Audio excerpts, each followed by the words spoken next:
lift it up, yeah, we lifting up. If it's only us, we could gang. Ain't no switching up, and it's only us, cause the other niggas ain't the same. Got old friends done switched up. Old hoes, they still sluts. Got 4 bros, they just touched. On 3 strikes, they still clutch. But it's still gang, it's still us. Still cake, but it's still us. Feel good that they feel us, but the main goal is a meal up. Yeah, we played the cards we was dealt. Want a new deck, nigga, deal up.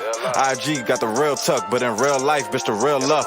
Lost him, then I lost him. Yeah, my heart swole, had to heal up. Lost bro, then I lost mo. Yeah, my heart swole, had to heal up. Niggas fighting to survive, and they saying that we bugging out. 100 dreams, 1 income. Should've make a nigga thug it out. 1 life before they take it, they gon' make a nigga slug it out. Just us, niggas front it out. Yeah, life's tough, but we love it now. Say niggas fighting to survive, and they saying that we bugging out. 100 dreams, 1 income. Should've make a nigga thug it out. 1 life before they take it, they gon' make a nigga slug it out. Just us, niggas front it out. Yeah, life's tough, but we love it now. And I'm fresher than your baby daddy. I got my nigga got him.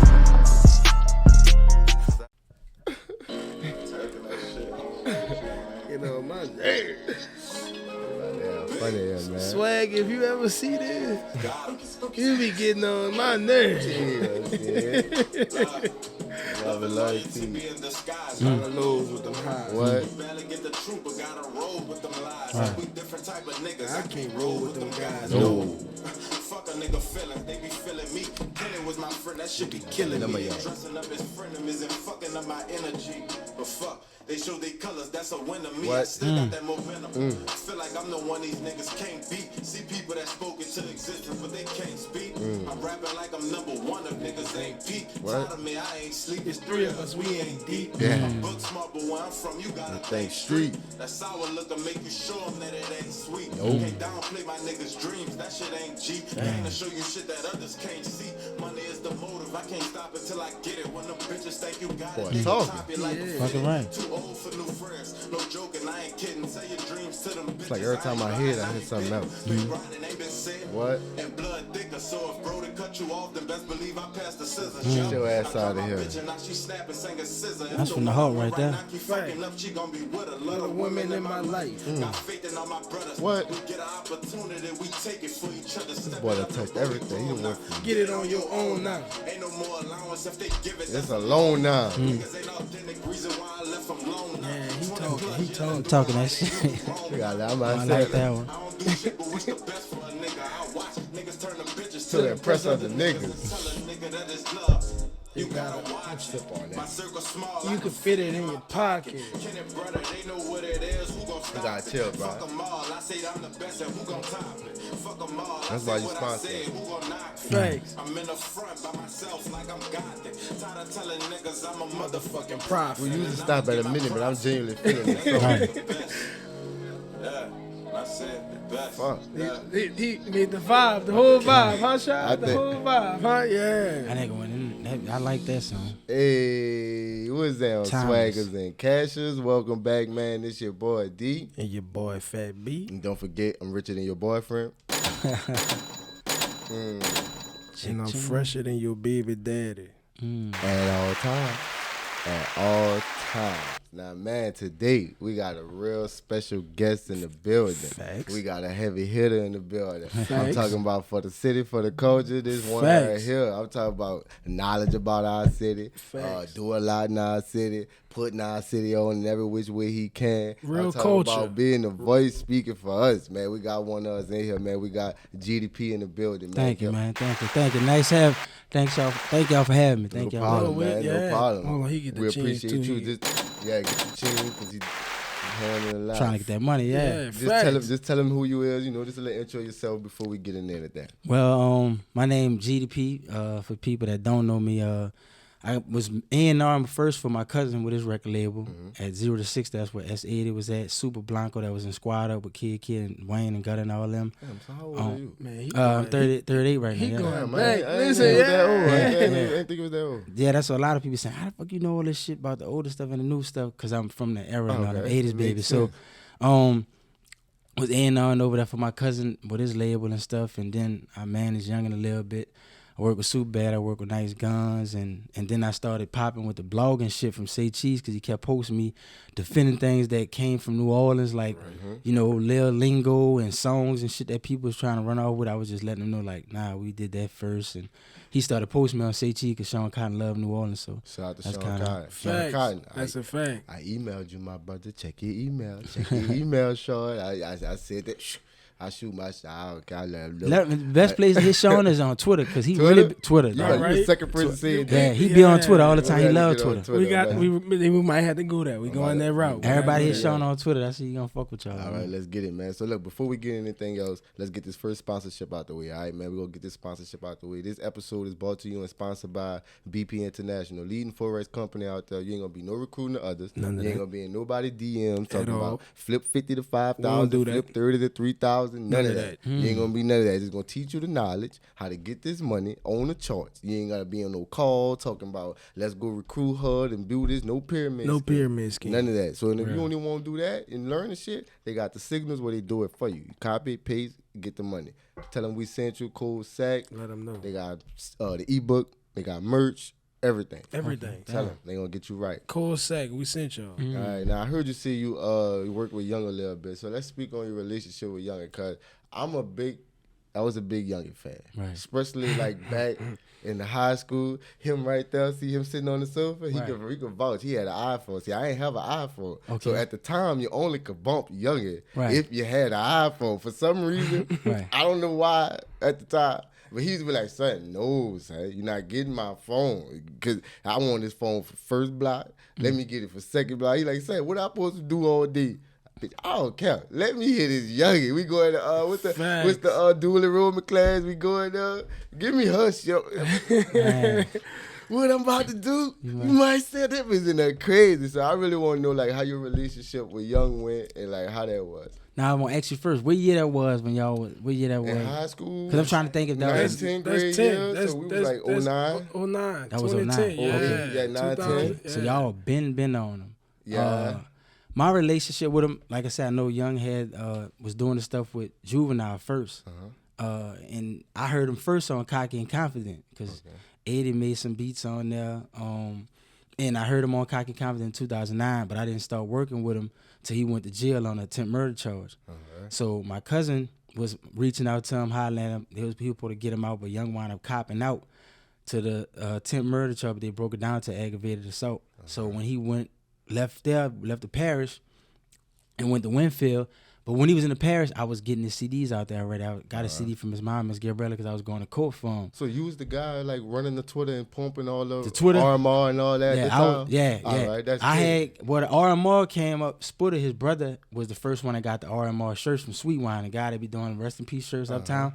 Sputter was the first one that had put the RMR on the shirts, but the RMR come from when I said Rider Music Records, because I like the Easy EO logo with the music notes for Rootless Records. So if you ever seen Rootless Records, what NWA was on, it said Rootless and graffiti, and it got music notes.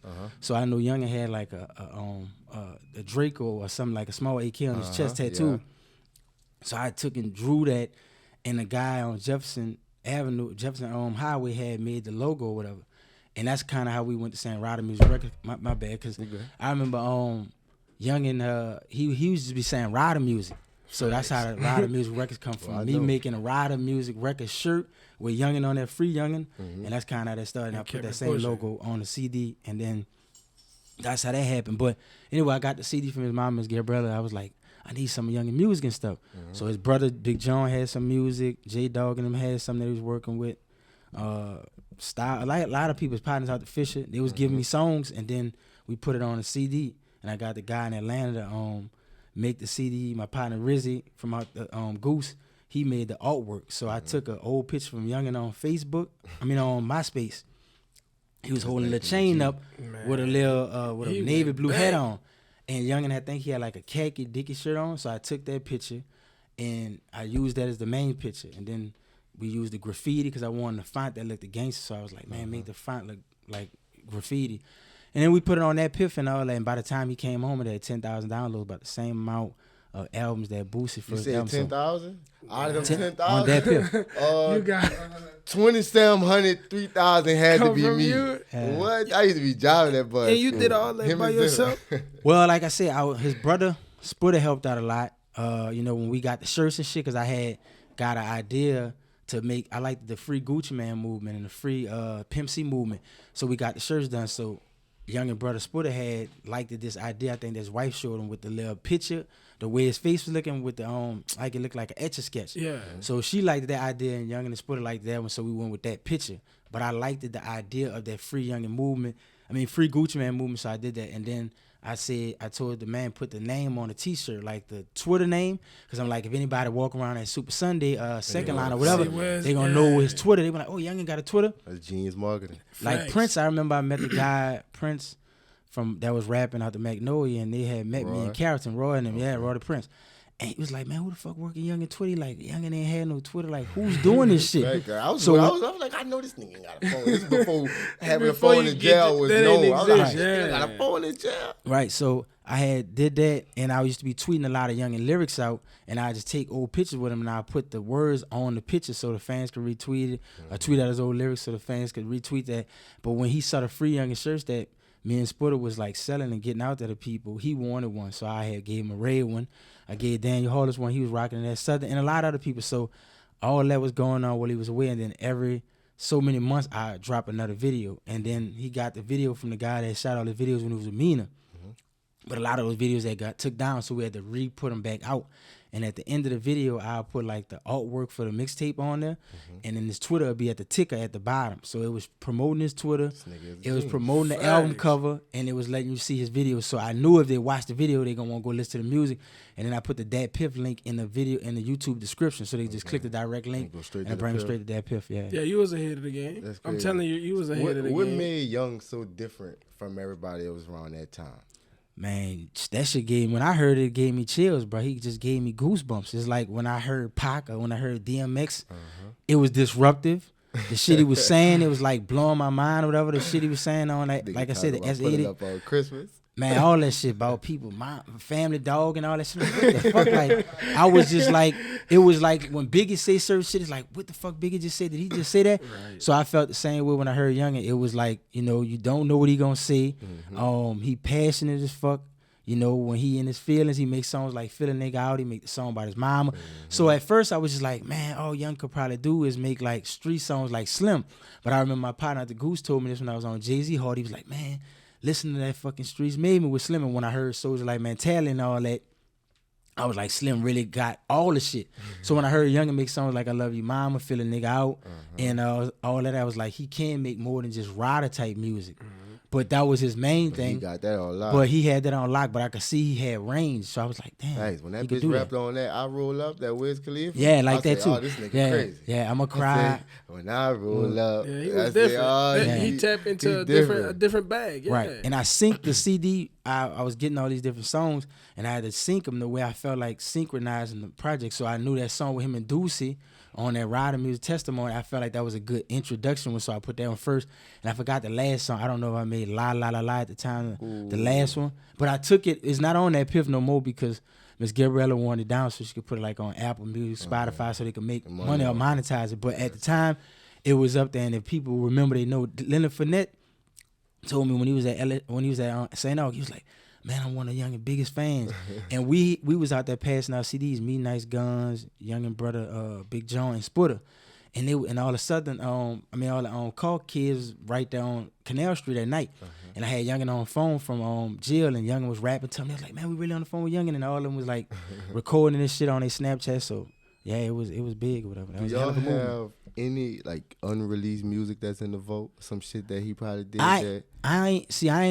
We started working together like at the beginning of 2015. So if anybody probably got music on it, might be his mama, his brothers and them. But Miss Gabriella might have like control of a lot of that stuff. So I don't know. But I'm more than sure he had a lot of shit out there that people might have not heard. I just don't know how they gonna release it. The family. When did you first like tap into music? Like know like you got a passion for this shit. My dad used to be a singer when he was younger, so my dad sung just like Michael Jackson. Can't dance like him, but he can sing just like him.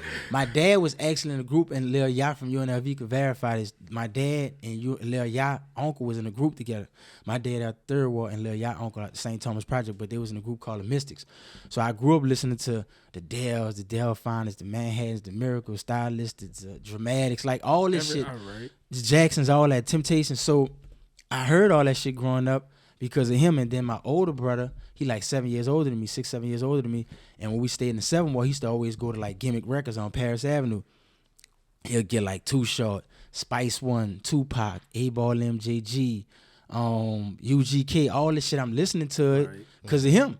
So I fell in love with hip hop since then because my older brother was listening to it. So, and I learned I was good at the business part when I was in high school at Abe. I used to be getting all the dudes recruited and shit. Like one of my cousin out the Cali, his name Charles Miller. So Charlie was like, he was kind of like how Skylar Green was on the West Bank. This how Charlie was, because in the newspaper one time they had his legs, and then they had a picture of him holding the ball, they had a picture of him catching the ball, and they had a picture of him running. But it was like one body, just his legs, but 3 different effects of him. Yeah. So he was getting recruited from all these colleges. So when he was living on Tyra Lane, he used to get the questionnaires coming to his house, like with LSU, Florida State, Ohio State. So when I was looking at it, I'm like, Charlie, let me see that shit. So I see the football office number at the top. So I was like, damn, I wonder if I call them, will they send me something? Right. So I called them, and the people sent the lady sent the shit to my house in the 7 Ward. So I get them, my mama said, Greg, you got some mail? I got it. I'm like, damn. So then I called the next time. I called Florida State. I said, could you send me 10? The lady was like, yeah. She mailed them, so I went to give them to all the football players on the yard. So the coaches getting mad because they're like, we only want Charlie to get recruited, and we want, Marcus Dillon to get recruited because he a track star, but it was only probably about 3 of them. But I'm giving everybody, D-line dudes, cornerbacks, everybody. He done job. He done turned into a new, he the new coach. recruiter. Yeah, he the new coach. Right, so the coach is like, how the fuck they know about these people and all that, and we didn't tell him about this kid. It was like, Gregory, I was giving everybody questionnaires on the yard from all these different schools. So the coaches was mad, but the players was glad. But one time I really felt bad because some of the players went to laughing when the coaches was like trying to antagonize me. I'm like, I'm doing this for y'all. They're not even trying to help y'all. I'm trying to help y'all, and y'all gonna shit on me. So it always had him facts. Yeah, so I was going to the library, getting shit, faxing it to Coach Dooley at Southern, and faxing people like height and weight and all that shit to him. And I was telling dudes, man, y'all gotta have this type of SAT or ACT score, and you could take the test this many times. I'm trying to help them. Man, even JUCOs and shit. You had this mindset in high school? I was in 11th grade doing that shit, yep. That's crazy. That is. So that's how you got into like A&R and managing and shit like that? Well, I knew I was good, even though I didn't really realize it till a lot of my partners from high school tell me, man, you was doing that back then. But knowing about them, loving the music, because my first love was wanting to be a football player. I always liked the Deion Sanders, so I wanted to be a football player. But when I saw I was good at that, and then around the time I dropped out of high school, my brother, that's in Angola right now, he was rapping a lot, and we was listening to Boosie and them a lot around the time in Webby. And this around the time everybody was popping X-Hard in the early 2000s, so everybody just rolling out their mind, like just going crazy, like all night rolling, so they'll be rapping. And I'm like, damn, this shit sound good or whatever. I need to go, so we'll go buy some instrumentals, and they'll just rap off the instrumentals all night. I'm like, damn. So I wound up taking the test. I got in Delgado, and I got my student loan. You would have had the internet like how it is now back in the day. Yeah. You would be on a different. So what I did was I had got my student loan from Delgado, and I bought a lot of equipment or whatever, and I bought some equipment, and my brother was rapping to that, and that's what made me start really wanting to do it, because my brother and my partners at the time, and then Katrina hit, and then we went to Atlanta, and I bought way more equipment. I had spent like $10,000 on equipment, so we had MPC 2500s, Phantom keyboards, Apple computers, Neumann, I think, microphones and shit. So doing all that, and that's when I knew, I was like, man, this is what I really want to do or whatever. And, I just kept doing it like that until my cousin started letting me work with him with 0 to 60. But I've been new it since around that time when my brother and them was rapping. In the 7 Ward, right before I had, around the time when I dropped out or whatever, high school. All right, so 12th grade I dropped out. That's crazy. Damn, you ain't never go back, no GED, no nothing? Well, I got my GED, and that's kind of how I went to Stillman, and then I went to Lane for like about 3 weeks. That was the college Jacoby Jones went to in Facts, it is. Jackson, Tennessee. And I went there for like about 3 weeks, and then I withdrew, but I went to Stillman for like a year, and that's in Tuscaloosa, Alabama, HBCU. But I got my GED or whatever in Atlanta. All right, so I didn't know you was that old, so now I could go ask some other questions because you came from around there. So like, how was that 90s rap scene? And we talking about in New Orleans? Yeah, New Orleans. Man, that bitch we is on fire. I mean, because that was crazy. Yeah, where you from? I grew up between the East and the South, and I'm gonna say this because I feel like you can't say both of them. But Baby could say he from out the third. Baby could rep Saratoga and Rattle, and he could rep Valence and Magnolia in the 13th and the Third Ward. People get mad at Tupac when he only say he from the Bay, but he don't never say nothing about New York or Baltimore. Facts. So I just want to give all the love because it's just like your mom and dad. It all shaped me. So I shout out the East and the Southern Ward. But I really feel like more of my heart is Tyler Lane because I went to Livingston and Abe. Even when we stayed in the 7th Ward, I still was going to school in the East. So my friends 9 months out the year is in the East. So that's where you at, yeah. Right, so I'm still hanging out there even though we're going back to the 7th Ward.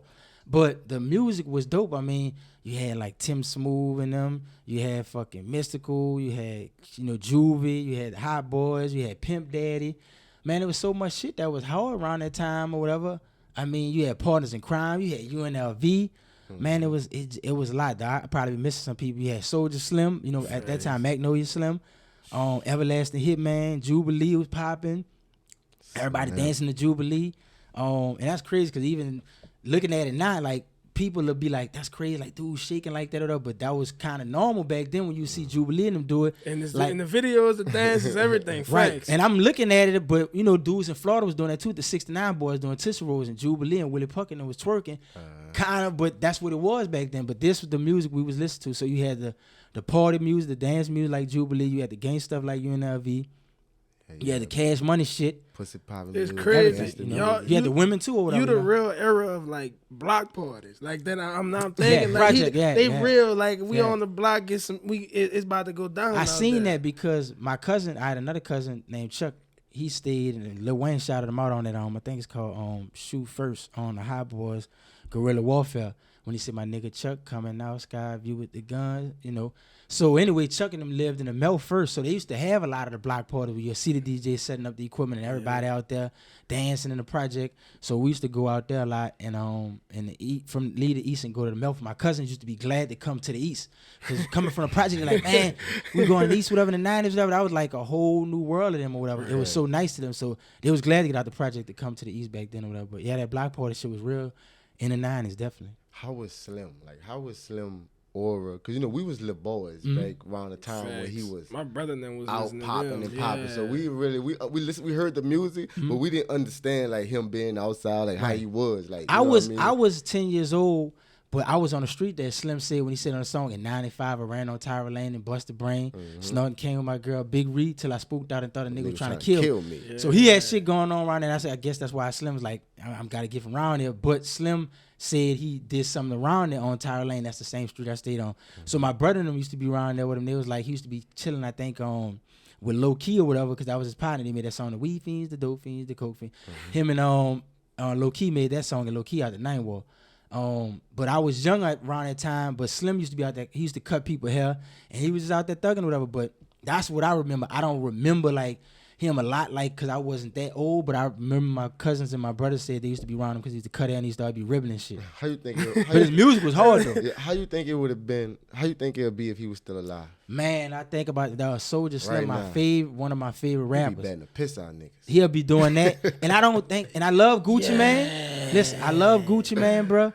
But I don't think Gucci and them would have took over the way. I mean, Atlanta probably was already coming, so I don't know. It probably still would have happened. Well, but I feel like the way they love Gucci, how real he is, they would have loved Slim. Yeah, he'd have been on that same because the world kick, was just starting to catch up to him. Dog, like, when we he made, knew about it, but the world was just facts. When he finally got the buzz, that's when all that shit happened. Bro. Yeah, because that Slow Motion song was so fire, and even when niggas was bumping them CDs with him and BG with that however, whenever, we don't give a fuck. You know, the nigga said I got dropped out to 8th grade, dropped out in 10th grade because money was on my mind. So Slim, like I said, dog, Soulja Slim, Magnolia Slim, the reason we wear Soldiers, Reeboks, the reason why people wear camouflage, all that shit come from Soulja Slim and all that. Like he said, real soldiers out there know you. That's what he's saying. You think the industry would have accepted him?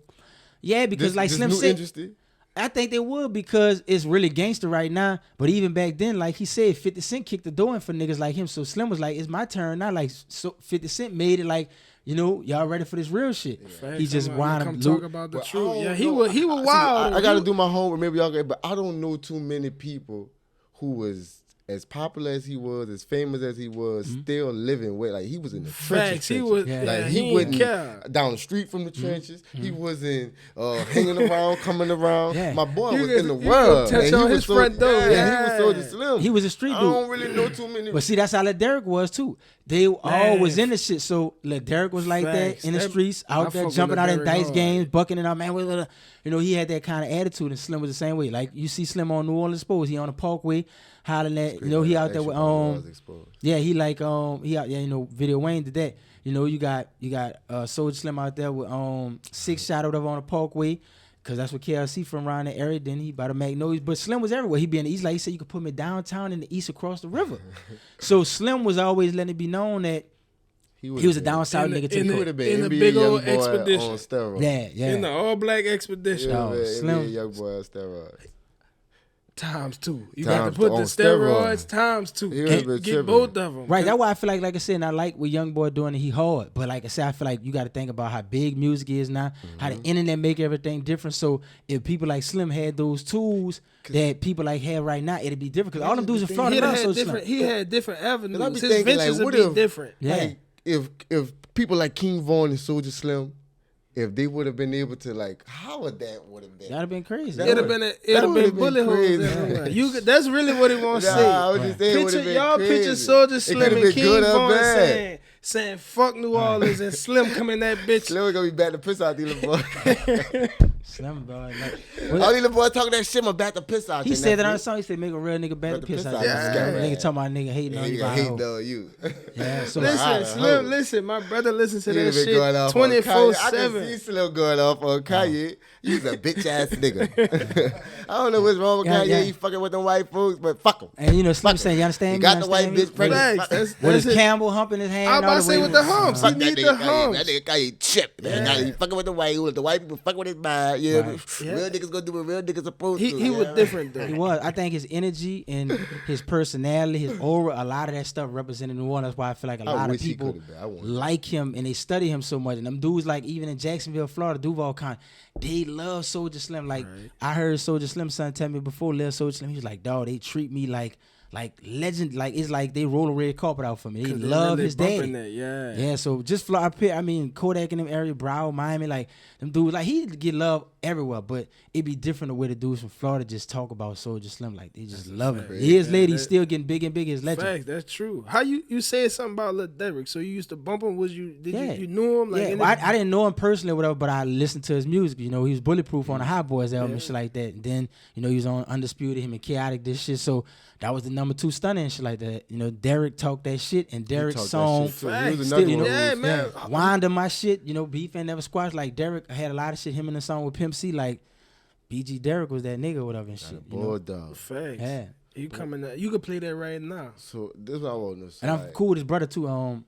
Mighty Lee. Shout out Mighty Lee. What was y'all thoughts when New Orleans Exposed hit the streets? I mean, you want to go first? You want me? You go first. I want to know what y'all can. When I seen New Orleans Exposed, it fucked me up. Just like when I seen the dude that was a dope fiend in the Florida Project singing. He had so much talent, but he was strung out.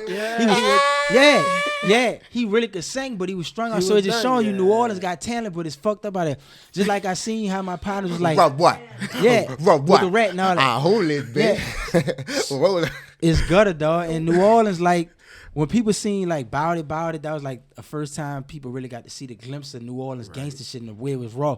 Then you seen baller blocking and stuff like that. But then when you get to New Orleans Exposed, this documentary that's showing the education system being flawed, the criminal justice system being fucked up, the poverty with the projects and all that, the jobs, no jobs, the entertainment, all this stuff, the tourism. You seeing all that and it was just blowing people's mind. Like, cause how old we was with that? Cause we were young. We were going. It was hard for us to watch it. We had to find. It was hard. Like, we couldn't Facts. just. You had to watch. People had to have it. Like, you got to know all this bull. Yeah. Your mom ain't wanted to watch all that shit and all that. Bill Wayne said he did good with that too, cause the guy cut him a big check for it, and he did a deal with a guy in New York. But I still tell him about that all the time. But it definitely fucked me up. It was disruptive. Like, he dropped something that nobody never seen. Nobody put all that good information in our face. Did niggas go to jail behind that? They could have. I mean, niggas could have. I don't know. But they could have. I know they had a lot of gangster guys that really was on, and some of them dead. Some of them in jail right now, whatever. Like, think Uncle Larrell still alive? Yeah, Uncle Larrell be on my Instagram page. Uncle Larrell. Out of Melville. Yeah, he's still Cousin ain't never did nothing to nobody. Cousin he be chilling. Cousin, he ain't be the quiet nigga in the project. You know what I remember with Uncle Next Larrell thing too? you heard, Cousin done killed the nigga. Yeah. Remember that I don't know if y'all seen the stuff with the Geedy boys. It was on Gangland on A&E, and it was on there. And he was saying how, you know, the murder rate went up in a lot of cities after Katrina. He was like, check Houston, check Dallas, check Atlanta. When New Orleans in the building, the murder rate go up. Not glorifying it, but he was telling the truth, because when you listen to T.I.'s song, when T.I. said, New Orleans niggas killed for something, ain't nobody pay attention. I got straps in my ride, gotta go to prison. He said that on the Paper Trail album. Then you get Young Jock saying on the Vlad interview, man, when New Orleans dudes came, they was fucking doing this and doing that, and dudes in Atlanta was fucking terrified. And even Young Thug said, man, niggas in New Orleans was extorting niggas on the Breakfast Club. So when Uncle Larrell say that, it's not far-fetched. It's you know, truth, so you know, not glorifying it, but it's just like we come from this type of city. And even when Turk was saying how him and BG was young on heroin, BG even said it on a bag. I got a pocket full of furrow. When BG said, he said 15, a strung out dope fiend. He basically crying out saying, I need help. About myself. Yeah, he like, I need help. I'm 15 years old and I'm on heroin. And I see you got the Oreo head on one of my best friends from Baltimore, from over east. And he was like, man, we got a lot of heroin out here, but we don't have young junkies that's like 15, 14. I'm like, he like New Orleans different. Y'all niggas on a hard drug, smack, Gucci. So this is what I want to know. Because they got little dudes do perks now and shit. Mm-hmm. How the fuck was mama handling these kids on a hard drug, doing heroin, snorting dope, like shooting? How was the parents dealing with this? I had a cousin that was on it real bad, and you know, he was saying the way it is now is way worse, because you know they got fentanyl, all kind of shit in it. Right. But he was on it real bad or whatever and stuff like that. He passed away, but he was like, man, it was different or whatever. Like I said, like BG, and when people get, you know, some of their partners might be fucking with, just like Ray Charles in the movie. He like, man, I want that. He like, no, Ray, telling them, don't stay away from this, whatever. This ain't that girl. This that boy. It's that boy. So that's a different type of animal. And all. I didn't see people ducking and look like they about to hit the ground. They still stand up, and they got to get their fix early in the morning. That's why a lot of dudes that be into that type of shit, sometimes they might be up early because they got to get this shit early. So it's bad. I mean, when your mama know you on that shit. And what be shocking me, they can function on that shit. Like, how you could be a functioning heroin. Let me tell y'all a quick heroin story right quick. I got an uncle. I ain't gonna tell you his name. My dude, he ride motorbikes. He used to do heroin. So he pull up on the block. Yo, shoot. We see him. You know, we wait for him. We about to come. You know he coming. We coming from the door. So by the time we get to him, he on the bike. He ducking. Yeah, that fast? That mean it's fire. He on the bike. That mean it's fire. So we hit him, we like, oh, he's like, oh, yeah. Boy, took off. That's how they do. That shit crazy. It's like, my daddy said, that's how I ever fucking do heroin. That's my thing. I don't know how you could function on something that mess you up like that. And it's hard to get off. He driving the motorbike. Listen, I'm gonna say this because my brother's so real with it. He don't even care. He even fucked with that shit before, even in Angola. He was like, dog, I did all kind of drugs. He said, but I had to get that bitch off me. He said, when I went cold turkey, I just had to throw up all that shit. That shit real. Because you don't have no, like, hospitals, like, no detox. He said, man, it's the best high in the world. He said, so that's why so many niggas be addicted to it. But he said, when you own that shit, bro, he said it's hard to get off you. So he said once he got off, he was like, man, it ain't easy for people to be like, man, just get off. You gotta go to rehab. He said that shit ain't no joke, bro. White people seeing it now because it's all in the suburban areas now. Yeah. White America saying it's a problem now. It's been a problem, but now that they kids on it, All the opioids. Yeah, not an opioid, the issue. Yeah, Now, is what they saying is a crisis or something like that? An epidemic? It's an epidemic. So my question is, what was one of the like biggest reasons for you like speaking for the culture of New Orleans? What pushed you? Like, why you won't like? What made you want to be a voice? Well, I didn't never think it was gonna be me. I was just on Instagram just saying how I felt about shit. Right. And I'm just thinking, man, I'm gonna tag Say Cheese in it because I was following him at the time, and he had a post like, why is New Orleans the number one hardest market to blow up, and Baton Rouge the number one poppin'est market at the time? So I just said what I said. I was like, man, too many dudes trying to rap like they from Philly. They think they from Chicago. We lost our way just like a lot of other people that. We say that shit all the time. Yeah. A lot of people that was trying to like run like New York when they went to trying to sound like the South. That's when they started losing. When Mims made This Is Why I'm Hot, and your girl made that chicken noodle soup. When they went doing all that, New York was going down or whatever. It was going down. So I felt like that. So I had said what I said, and I tagged Say Cheese, and next thing you know, 10 minutes later, I'm on Say Cheese. I'm like, what the fuck? And he posted me, and I was telling him, man, it was like, man, they just posted you on Say Cheese. I didn't even know I was coming back from the store. And then he said something else about New Orleans, and then I said something, and then he posted that. And after that, I just went to tagging him and shit. He just started posting me on everything. And I wasn't paying him. Because he always had a little saying, say, pay or get popping. If you popping, I'm going to just post you because it's hard. And I like it. Right. But if you won't be on there, pay me then. But he just wound up posting me just like he interviewed me for free. I didn't have to pay him nothing. It just happened organically. And that's how I interviewed him, and that's how we built our relationship over time. But I just felt like I had to do it, and he just happened to like my shit. He called me the New Orleans spokesman. I never said I was the spokesman. I just said how I felt about what I thought. This was the barbershop talk we was having, or the shit y'all might talk about in the gymnasium when niggas in high school. We just josing. And he just happened to like it, and that's kind of how it happened. People like it, and I just kept doing it. What's the pros and cons of being in this media shit? And being a blogger shit. We the main thing is everybody feel like they're entitled.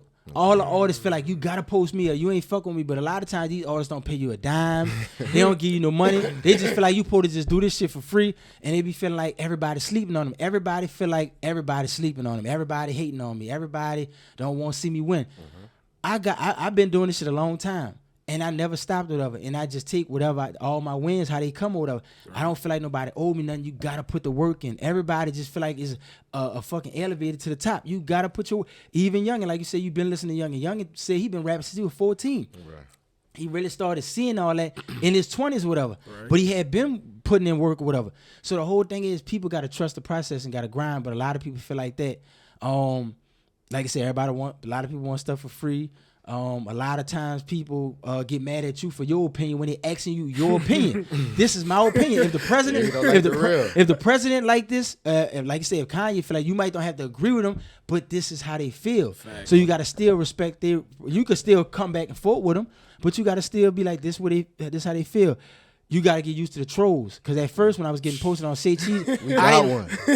Man, we really talk about Lil Cut. We got we got one. Right, all right. We got out the blue every now and then. Every about 7 to 10 episodes. And say something off the wild shit. About us, about people, and he just go wild. Well, see, trolls, you going to have that because they just come with the game. Like, you can't get all the love, my brother said, without the bad. And I remember Superbad said that. She said, I'll get 1,000 great comments, but one person say something negative, it'll kind of fuck up my mood. And my brother was like, stop giving a human that much power over you. Think about all the people that do love you. Everybody don't love LeBron. Skip Bayless definitely don't. Skip, but that's a fact. He get a lot of love from a lot of other places. So, Jordan had people that probably like Dion had people. So you got to just, Allen Iverson. So you got to just, all that come with the game. But I had to get used to that because my sister and them would be fighting in the comments with people. Don't play with my brother, this, that, and all. I'm like, Dee and they, y'all, leave that alone. Don't even pay attention. We gave him too much love. Don't get that bitch no pub. See what I'm saying? That's what he won't. That's what he won't. So we don't edit nothing, we gonna edit that. He ain't getting that bitch no pub. Oh, he gets no pub. No, I don't want him with nothing. No, you know what we gonna do? All people gonna do is go look at his page and see. We don't want to give him no shot. She ain't gonna give him no juice? No juice. That's what he want. No, we gonna mute the fucking audio when we do it. Yeah. Damn, what his name was? Yeah. You can make the remember the noise off damn. SpongeBob? No, not SpongeBob. I'm a little older. All fucking Charlie Brown. When adults talking, that you can't understand speak the same. Because they don't speak the same language. Right, I know what you're talking about. That boy know we can't get. All right, my bad, Swaggers and Casuals. I'm sorry for giving him that. That's what he want. He gonna feel like he won. We didn't gave him love by mistake on some bullshit. Yeah. And look, that's crazy. So speaking of love, how you built these relationships like with these your people that you interviewed and like right. Well, conversated with them. Like how that came about. Supa Cent knew me from the work I did with YoungN. So she knew my name, but she didn't know that was me. But her artist OBG Bang, he was talking about me in the interview that we did because I've been had known him too and shit. So she was like, I didn't know Bang was talking about you, but she always, I was always on her Instagram writing nothing, saluting nothing, telling her like what she do, but she knew my face, but she didn't know that was me. So when she found out that was me, she was like, oh, I've been hearing about you the whole time. And then she was like, do you do interviews? Because I want to do a lot of interviews with people from New Orleans, but I don't be having nobody to interview me or whatever. So she was like, if you want to interview me, so look, you could come on their platform too. Tell her too. Right. Check your email. Check your emails, your DMs, everything. We don't do nothing. We shoot shots. Like, even if you holler at, even through her fiance, might have to holler at Riz, let Riz know whatever. Look, bro. Let him know whatever. We need to interview Soup or whatever. So. Everything. So it was that with her. Lil Yah and them liked what I was doing. Same thing with Mr. Meaner. Mr. Meaner was the first person that let me interview him. So shout out to Mr. Meaner from Partners in Crime. From the legendary Partners in Crime, he's the first person that I actually interviewed. Damn. And he liked it when I asked him that question about Master P. Legend. Yeah, when I asked him that question about when Master P had owed him some money off Down South Hustlers and they got into it in front sooner than they got into it in front Whispers and shit. But I didn't never know that. I just asked him a question why they never was with No Limit when everybody else was, but that's how that happened. And the stuff with who else? Sean Cotton, because of the relationship we had, he let me interview him at his house in Dallas. So a lot of the people, it was just organic or whatever. And I don't like to force interviews with people because I got to do homework.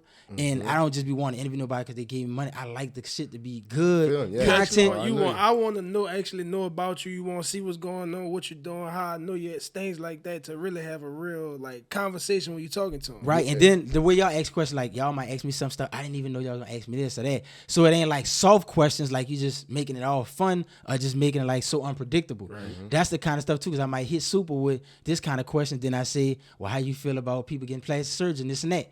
That switch up the whole but keep we them on here. Around. I was about to tell you in a few. We switched the narrative. We go from all over, but we bounce around. That's what's there. So all kind of stuff. So that's what it just was organic relationships, and a lot of people knew who I was, and they respect what I was doing for the culture, just like y'all. And they was like, we like you, and we want you to interview us if you don't mind. And I was like, all right, cool. And that's dope that she even like looking for people, because she could be cool and she don't need to do she this. Can say fuck everything, Nah, she definitely said she want to see her city win, and even in our interview, she said, I like to help people out. I can't hold your hand the whole time, but if I could be an asset, help out some kind of way, I'm gonna do that or whatever. So definitely, she liked to do something. How you feel about the support in the city? Man, like I said, what you got to do to get support? I mean, first of all, I feel like you got to be good, but even if you good, it is a lot of stuff. You got the radio stations ain't playing a lot of local music like you might hear in Atlanta. Ain't the same no more. They might, it's different. So, at one time I think it was it was iHeart. No, it was Clear Channel, but then iHeart bought it. So a lot of the stations kind of sound the same, program the same, and all that stuff like that. So it's hard to get on the radio. And even when it was now the best thing was when they had the Soul Shakedown, but that was really mostly for the bounce. So the regular other artists, they kind of felt slighted. It was only getting played at night on Thursdays, I think, but it was late, like 11 o'clock at night. Shit, it wasn't prime time. We the era of fat and all that. That was the only urban like for the city. But I'm saying we had fat, and then we still had the High 88. But you still probably hear like chopper style local records that we loved in the city. Partners in Crime on there. They had records like that or whatever. 89 boys. So it was kind of hard. I think it's hard for them for that. It is money, but they got some dudes that got some money. The way they get their money, they get it however they get it. But they do have dudes that got some money, but they don't. Some of them probably not as resourceful or kind of know how to be strategic about it. But for the most part, it is a lot of things that you need. You need the radio. You probably need media. You need to not disrespect the whole Louisiana and say, we don't like y'all country people, and then try to go do a show out there and wonder why they don't support you. It ain't working, You're shooting yourself in the foot. Fact. You can't disrespect the whole South and talk bad about the people, and then you need them to do business with you. Not if you're a business person. It's just not smart. Logically, it's not smart. So, I remember Ride 49 said something. I'm from New Orleans. I ain't from. Then he cleaned it up or whatever real quick. Because he had Rob too. Yeah, and I was like, that was good. He caught that because I know his PR probably been like, don't say that because before a week he had like 2 shows in Baton Rouge and Baton Rouge love him, and that's what a lot of people be telling me from Baton Rouge when I talk to people like Q Red and I talk to people like Mouse and all them that made Boostin' and Beat Stage. Like, we love New Orleans, bro. We like grew up on the Hot Boys and Cash Money and all that, so we got love for y'all. So we feel like y'all influenced us a lot, and we just don't like when y'all probably feel like, man, we don't care about Baton Rouge, them niggas country, they lame. They just be saying, it be kind of fucked up because it's like we fuck with y'all. So I'm like, I fuck with them, me. I like that. So hold on, he said organic. So since we talking about organic, we got our second sponsor. Let me know what it do. This is brought to you by Rich and Spirit Organic Essential. At the Real Sinet. King Seamoss, not Seamoss King. Remember that. This that gold. I'ma say it. It's good for inflammation, back aches, pain. Listen, I ain't got no hair, but it's good for that. You can put it in your face, moisturizer. It's good for mental health. At this time right now, mental health is the truth. We need it. Listen, 2 scoops a day. Keep that mucus away. I don't know about monkeypox, but it can fix and help with COVID, baby. That's a special remedy right there. We ain't put that remedy to get we ain't got that remedy to cure, baby, but we can help you with this COVID. Any immune stuff. It get all of this right here. Change your whole insides up. Thanks. Now, if you lumped up, I can't fix that. But if your oregano juice. Oh shit. Now we got this right here for you. So look at the Real Sinet, Rich and Spirit Organic Essentials. Let them know we sent you. Now my partner over here, I gotta let Geedy know.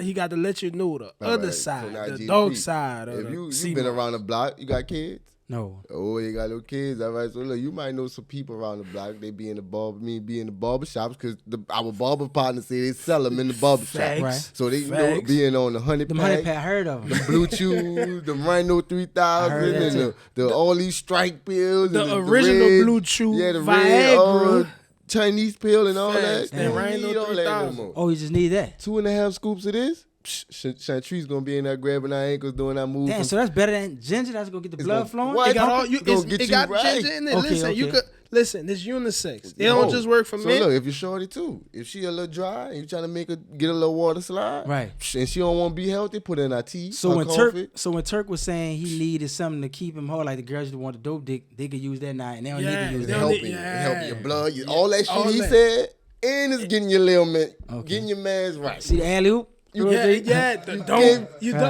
That's what it's gonna be. Your man's right at the same time, the healthy way. Let them know. Look, comment Cold Sack. Let them know we sent you. When you DM me, place your order. Say Cold Sack. He gonna get you right. We sent you. All right, man. So look, I got a question. Your voice kind of reminds me of Currency too. I just gotta say that. Like Spitter, shout out to Currency, man. Shout out to Currency. We trying to get him shout out. Life to the next life. Check your DMs and your email too. I think we shoot. We done. We coming. We trying to get everybody. We got a list of ignored DMs, but we still shoot. Right. Let's get it. So look, what advice would you give us? Jumping into this media space as far as the way we go about it, the way we trying to gain support, like marketing, whatever. Any advice you could give us jumping into this? I mean, like I said, now that I know about y'all, I'll be posting y'all stuff sometime on mine. If I like certain episodes, and if for the people that probably just post y'all stuff sometime, pay some of the bloggers to post some of y'all episodes or certain clips that might be controversial, 1 minute little clips that's gonna get everybody talking because they're like, man, I like what they're talking about. Yeah, right. Where did that whole episode come from? And that's gonna make them go search y'all or whatever. Do that. But y'all got the personality. Y'all play off each other good. Y'all got good chemistry. Like I said, y'all like the yin and the yang or whatever, the two-headed monster. So I think that help out a lot. That y'all kind of play off each other personality as well. Plus, y'all got a nice setup. Y'all got mics. Y'all sound good. Y'all got lights. Y'all got y'all people sitting on the sofa, the audience and all that. So, y'all doing good. Y'all just stay consistent. That's the main thing. You gotta stay consistent. It ain't gonna happen overnight. Like Sean Cotton said, I didn't build this in no one day. I put 9,000 hours in.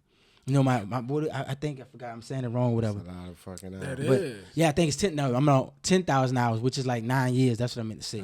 So he took a long time. It didn't come overnight for him to get that Lamborghini. So just be consistent, put that work in. And I heard Jim Paul say he posted a video on YouTube for 800 days straight. That's it. Just a different. He was that content. consistent. He ain't miss a day. Right. Say at the same day, same time, he posted a video for 800 days straight. Yeah. And that's how he became famous. Look at Wayne. Look how consistent Wayne That's was dropping work. music. Look how Facts. consistent Mixtapes, Gucci was. everything. So if you stay consistent with anything you do, you know it's gonna get better because y'all gonna learn how to get. Y'all gonna even get better. Y'all gonna see how y'all gonna go back and look at old episodes years from now and be like, damn, look how we was then. Look how seasoned we is now.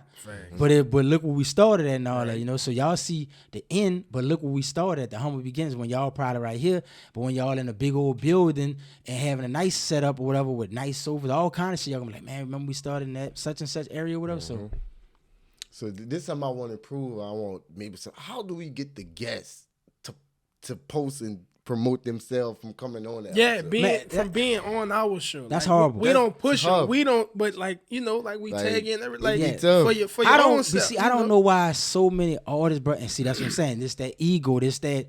I read a book that's really good. It's called. I think it's called Ego is the Enemy and Enemy is the Ego. But it's an international bestseller. But it's people egos.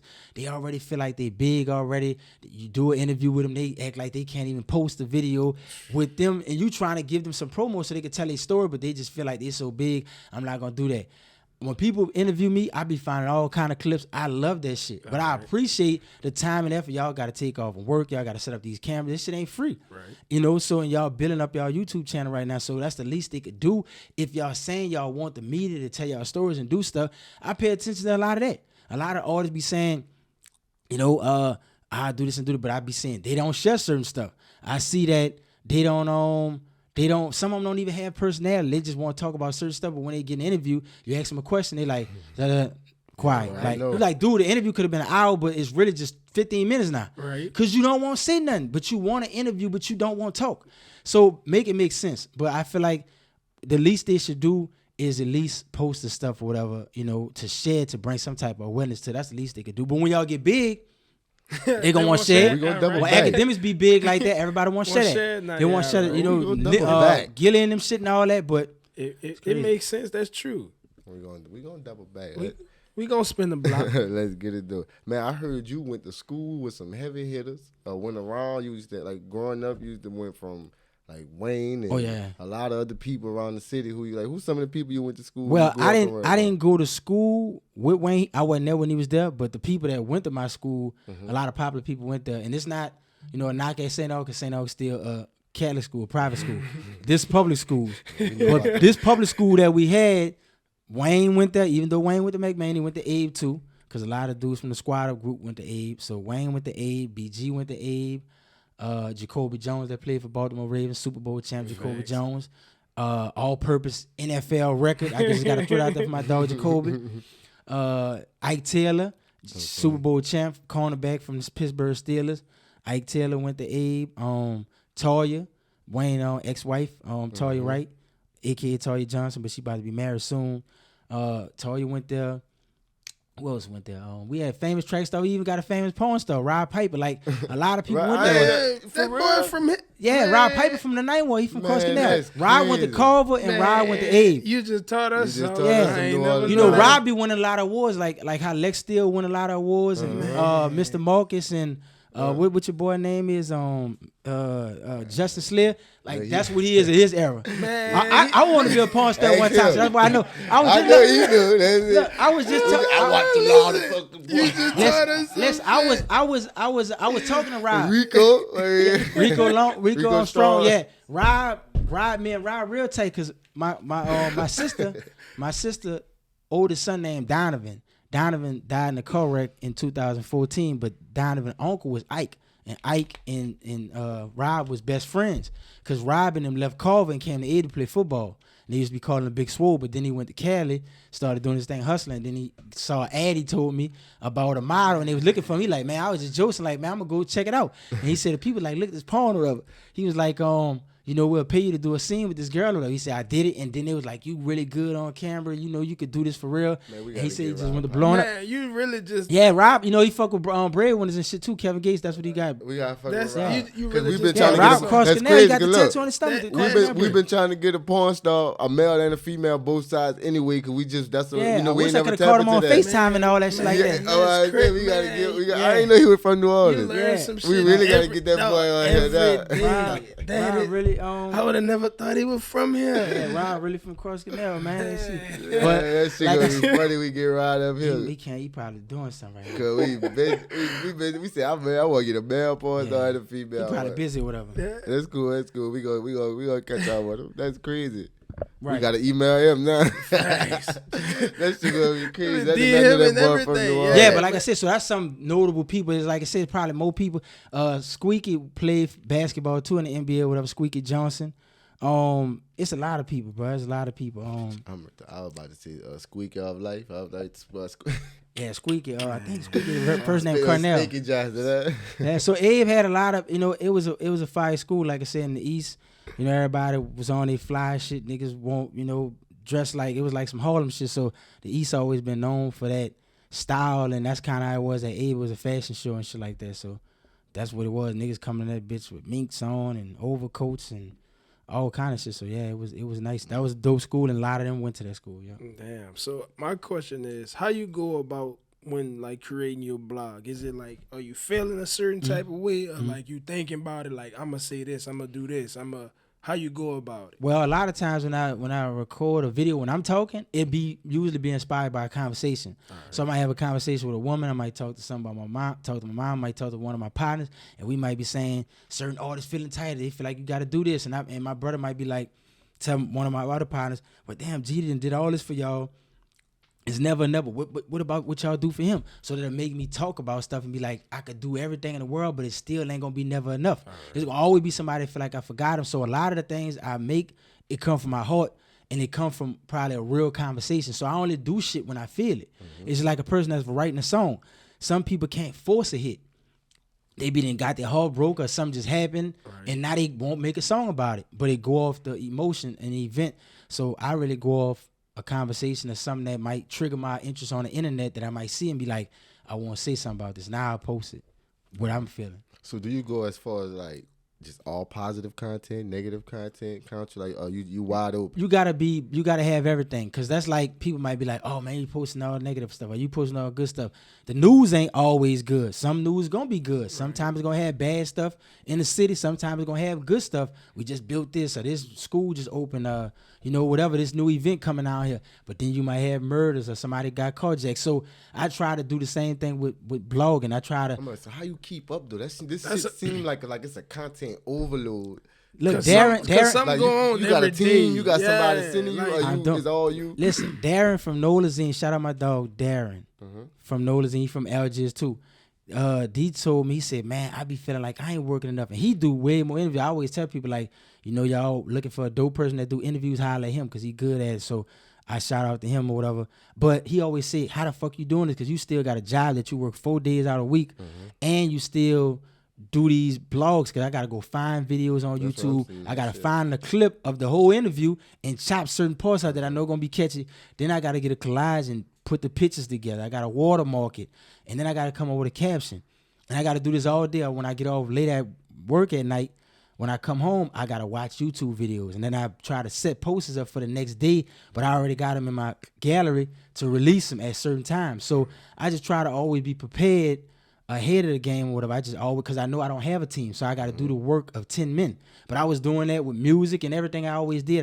When my cousin had me passing out CDs or passing out towels to fans or T-shirts, even before the stuff was young, I was always trying to do everything. If I had to pick up the camera record a blog, I was going to do that. I wasn't going to be like, oh man, I ain't going to hold a camera. I'm going to look lame. All the girls going to look at me like, oh, he's just a cameraman. No, I'm going to hold up a camera. You're doing all that, all right. Because I know it's needed. I know that footage need to be done, so I'm not going to be like, I'm a cameraman. No, cameraman is important. All those people are important, so I just understand all those jobs, and I do a lot of that. All right, got you. So, like, I see, like, how you get so... Cameraman like, important. Fact, cameraman. Shout out to our cameraman. About to get some flicks in a minute in here. Cameraman important. Cameraman definitely vital. Facts. So, like, how you would get so knowledgeable, like, on the city and shit? Man, that's what I was going to say, that you do hit, like, how read a lot. you research? I'm an avid reader. I always read. My daddy had me reading books since I was young.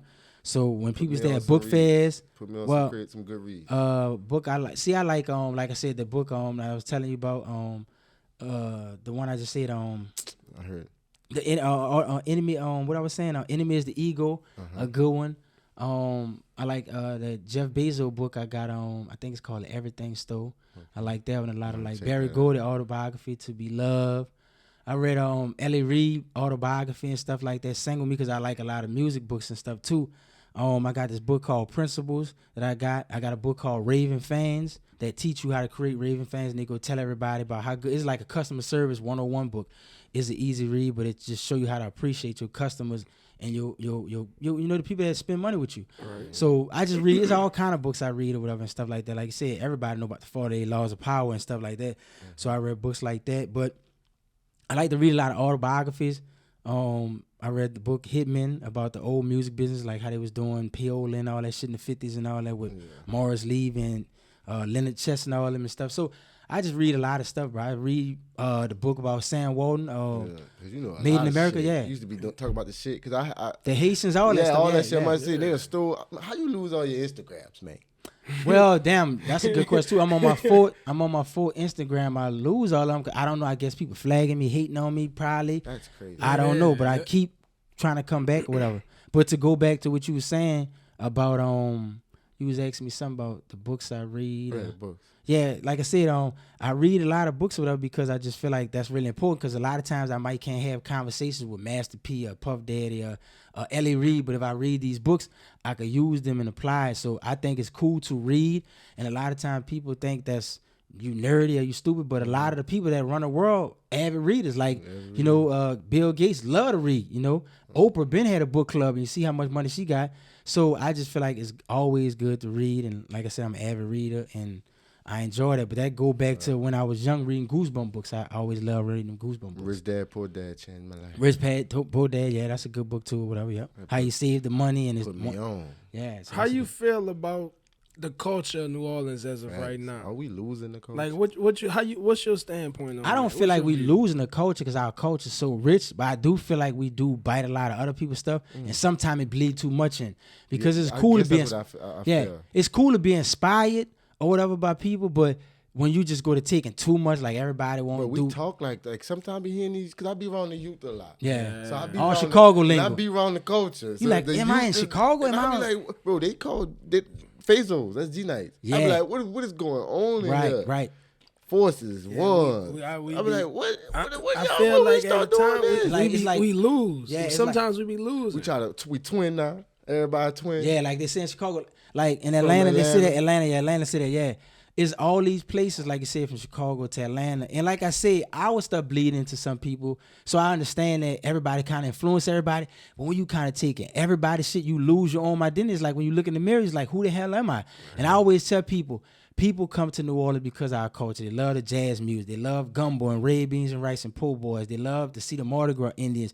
They love, the way we talk and all that shit. This is all the things. And there's so many other things, but these are the things that make New Orleans so unique. It makes us who we are. But what about the gentrification? Yeah, what about like the gentrification? Because it's here. Like some people got upset to be having the white people with the Indians on, white people. Because second line, Super Sunday is slowly turning into a festival. It's changing. Right. It is. It's slick crazy. Side. Every low key, every project we got now, white people in them. Right, and when you think about all across America, what's going on? They've been gentrifying stuff like Harlem in the Brownstone area, in parts of Chicago.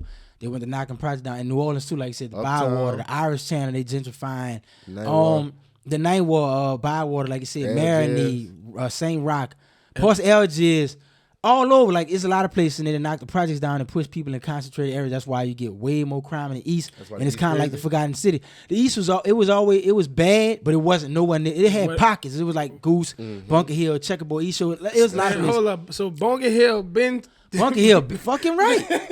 Hell yeah. Man, yeah, Bunker Hill. Georgetown, all that. See, Georgetown wasn't really bad. That was like always like more condos, whatever. It wasn't bad like how it was when in high school. Yeah, when Magnolia Chardonnay passed away, it got bad around that time. But before, it was like kind of nice. But Bunker Hill was bad.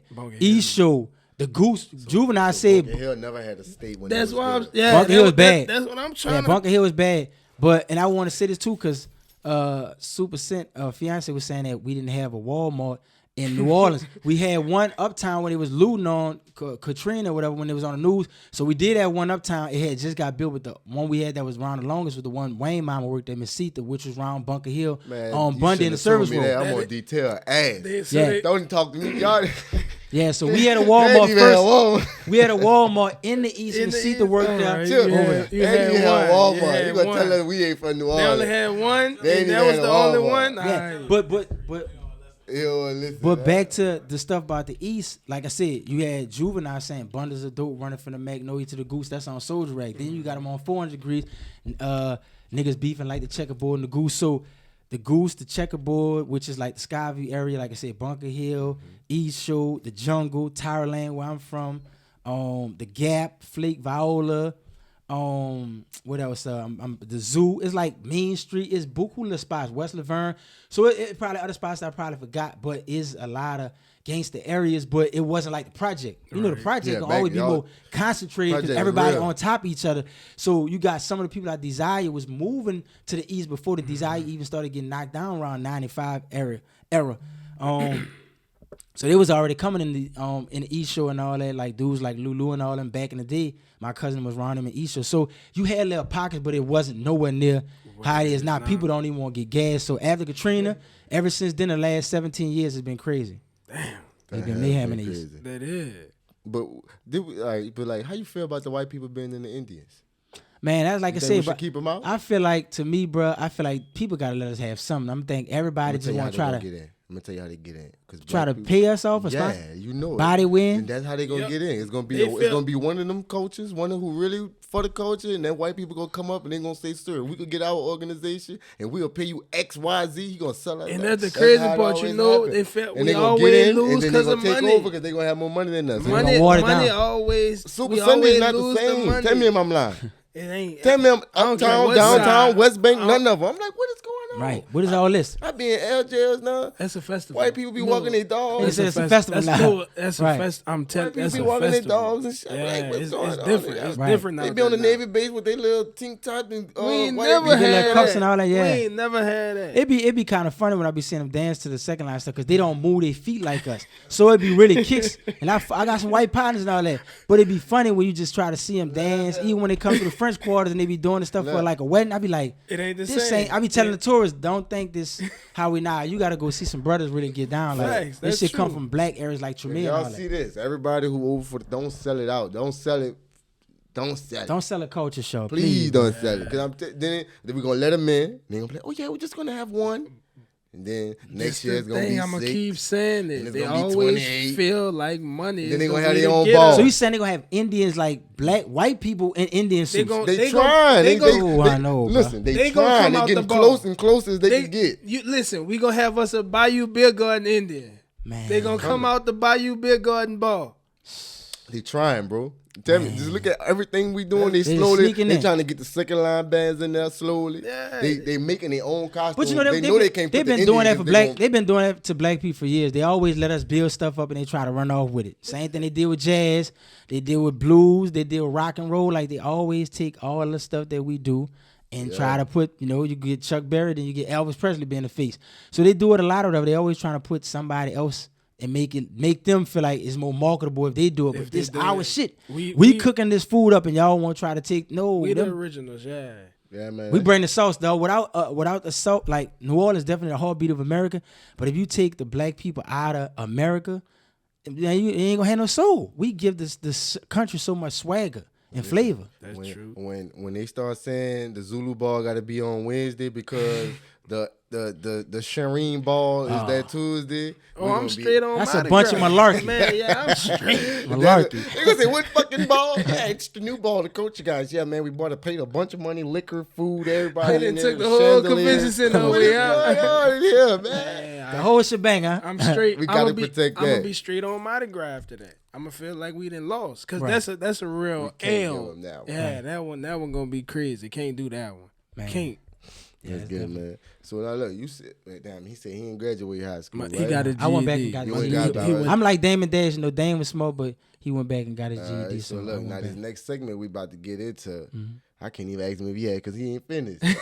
Right. So I guess we gonna give him full time. So Yeah. the segment we about to get into is called Professor B. Right. All Okay. right. Professor B is he gonna give you a math problem. Okay. All right. And you have to get it right. Ooh, I'm hard by man. We usually be taking shots and drinking, but we cooling right now. So if you get it right, we usually take the shot. If you get it right, now take we the just shot. gonna You get it test them wrong, you skills. take it. That's Okay. really what Now we we about to doing. just My math horrible. Y'all about to And get also, I'm this puffy, multiple man. you gotta choice be able first, to man. you gotta Okay. be able to TT. You gotta be able to talk and be able to think. Because while Okay. you doing this math problem, I got questions. Ooh, Alright. shit. So, all right, so look, first off, while he getting into Okay. making his question, I got a question.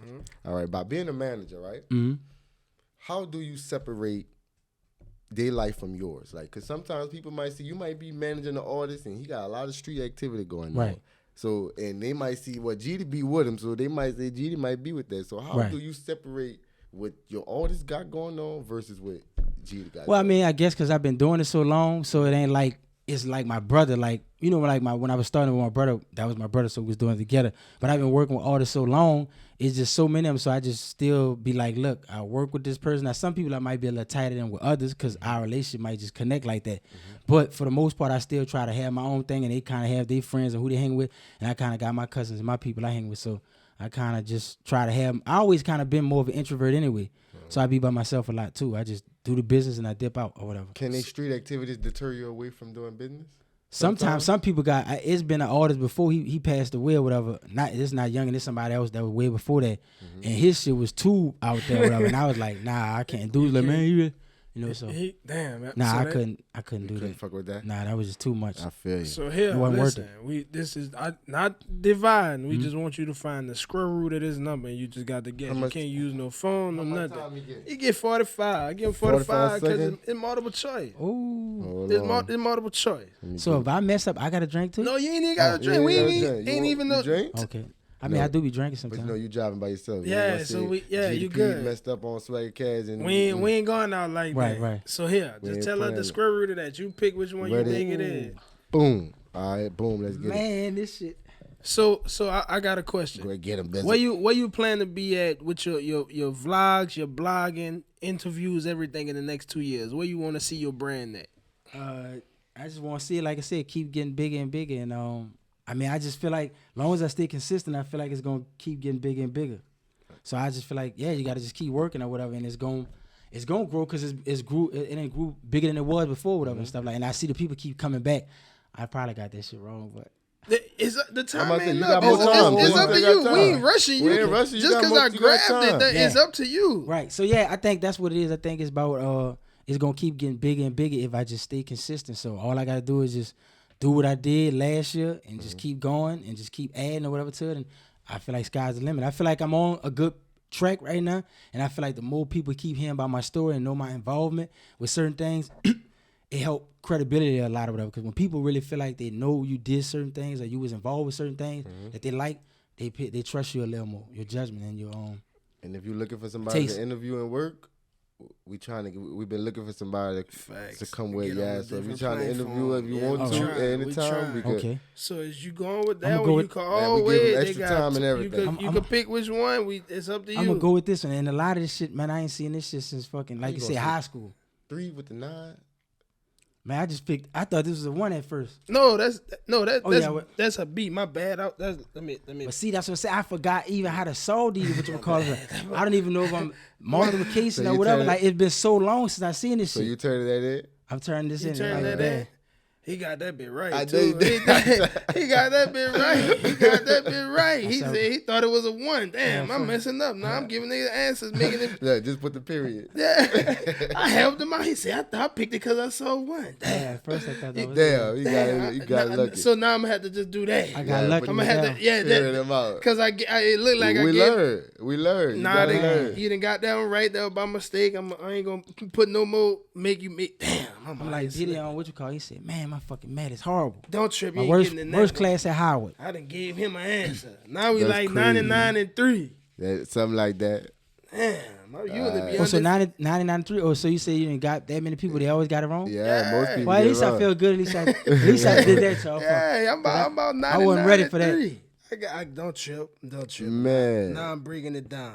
Boom. All right. So look, you know me. I got the questions. Go ahead. What you got for him? So Wait, well, I lost that. Here we go. Katrina. How did Katrina affect you? Shit, it affected a lot of whatever. I mean, fuck, I had to move to a whole nother city I wasn't expecting to be in. We just thinking it was gonna be a little trip and come right back, whatever. But when we seen that the city was fucked up so bad, and we wound up living out there in Atlanta, it was a whole different type of thing adjusting to. So it was definitely fucked up or whatever. I mean, like I said, excuse me for all the cursing on. It just was like you on Swagg Ca. it was just bad. Just the way the city got messed up, the way people lost a lot of pictures and things that they could never replace and stuff like that. Love was being displaced. You got cousins in this state, people in this state, everybody all over. Shit, I think I was in my early 20s or something like that. Yeah, so it was crazy. My sister and them had to go to new schools. They getting into it with the girls because they from New Orleans and they fucking with them. So it was a lot. It was a hell of an adjustment, making that adjustment, knowing, all your family in different parts. Some of my family was there. Some of my cousins did stay close up, but a lot of them was in different places, and that was kind of had to grow up fast. Right. Katrina, man, let's grow up real fucking fast. So tell me what X equal. Look how we bounce. I'm about to get him. Yeah. Boom. Oh, what's your thoughts on Charleston White? Facts. Man, Charleston. You still got to answer that too. I'll give him a minute 20. Charleston, like, to me, is like he a real, what I want to say, he like, to me, he could be like a wolf in sheep clothing.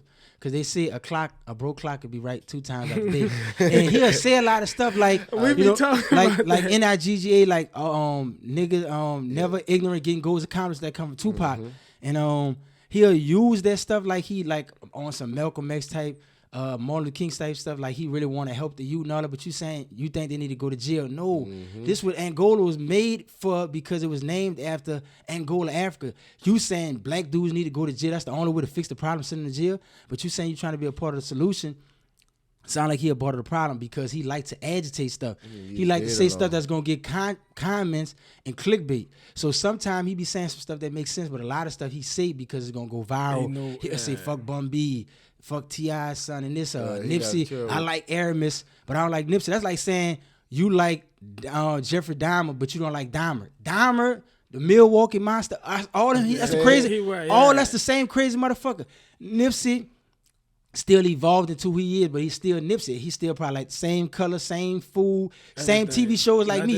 I'm Geedy, Gregory, whatever you want to call it, but I still like the same color, same butterpecan ice cream. Ain't shit changed. I still like Jay-Z and Tupac. You still who you are, yeah. So when people be trying to say the nickname is different, man, that's your family might call you one thing. So I just feel like a lot of the shit he be saying is just to stir up a lot of shit, and I feel like he kind of hurting things more than he helping.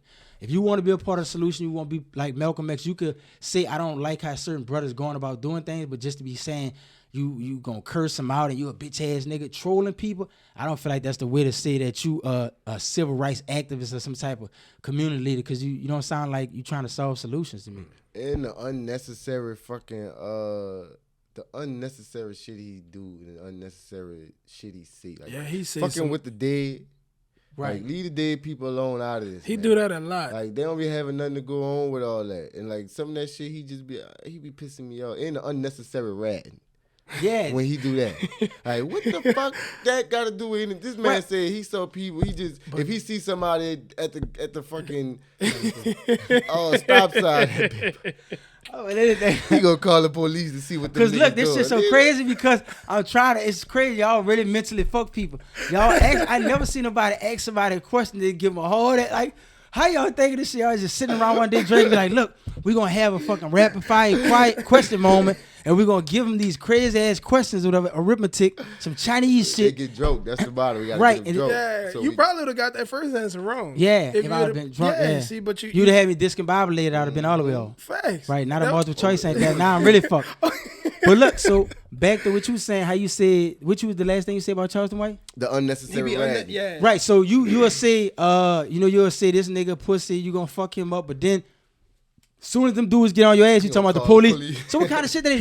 You gonna poke the belt and then you gonna get mad when they try to attack you. Like, come on, like, make it make sense. That's what he So it's crazy that you agitating people, and then when they respond this way, he said, I'm gonna be a productive citizen. That's then his you want words. to say That's what you want to say Charleston White the character, not Charleston White the man. Like, you gotta stop playing these games because you could lose your life playing with people. And me, that's what I think. I don't think with him saying that you can't separate the two no more. Right. Like, we don't know, like, nigga in the street, I'm gonna look at you the same way you've been portraying yourself this whole time on the media and everything you do. In the words of Sean Corey Carter, Jay-Z said, no matter who you are who you are, player. No matter where you go, so whoever you is, you gonna still be you no matter what. Jay-Z still Jay-Z from Marcy to right now. He just evolved and learned things, but he's still the same person. So for him to try to say, well, when I'm on an interview, I'm just being a character. No, you're not in the movie. This is not fucking Training Day. You're not getting an Oscar for this shit or whatever. You really saying this shit and it's in your heart, and now you want to try to play with people and say, oh, I was just acting. No, you're not on the silver screen. We don't watch you in the movie theaters at the Grand or nothing like that. So I think a lot of people that might be egging that shit on and pushing them on, even though I know it's good for content, because a lot of the people that do make content, it is good for their algorithms. Yeah. But I think when something really bad happened, a lot of people gonna have to kind of blame themselves if they wasn't trying to steer them in a different direction, because I don't know. I think he could go down the bad road, but it can only last so long with you agitating so many people before somebody try you, for real. Everybody ain't gonna be Soulja Boy.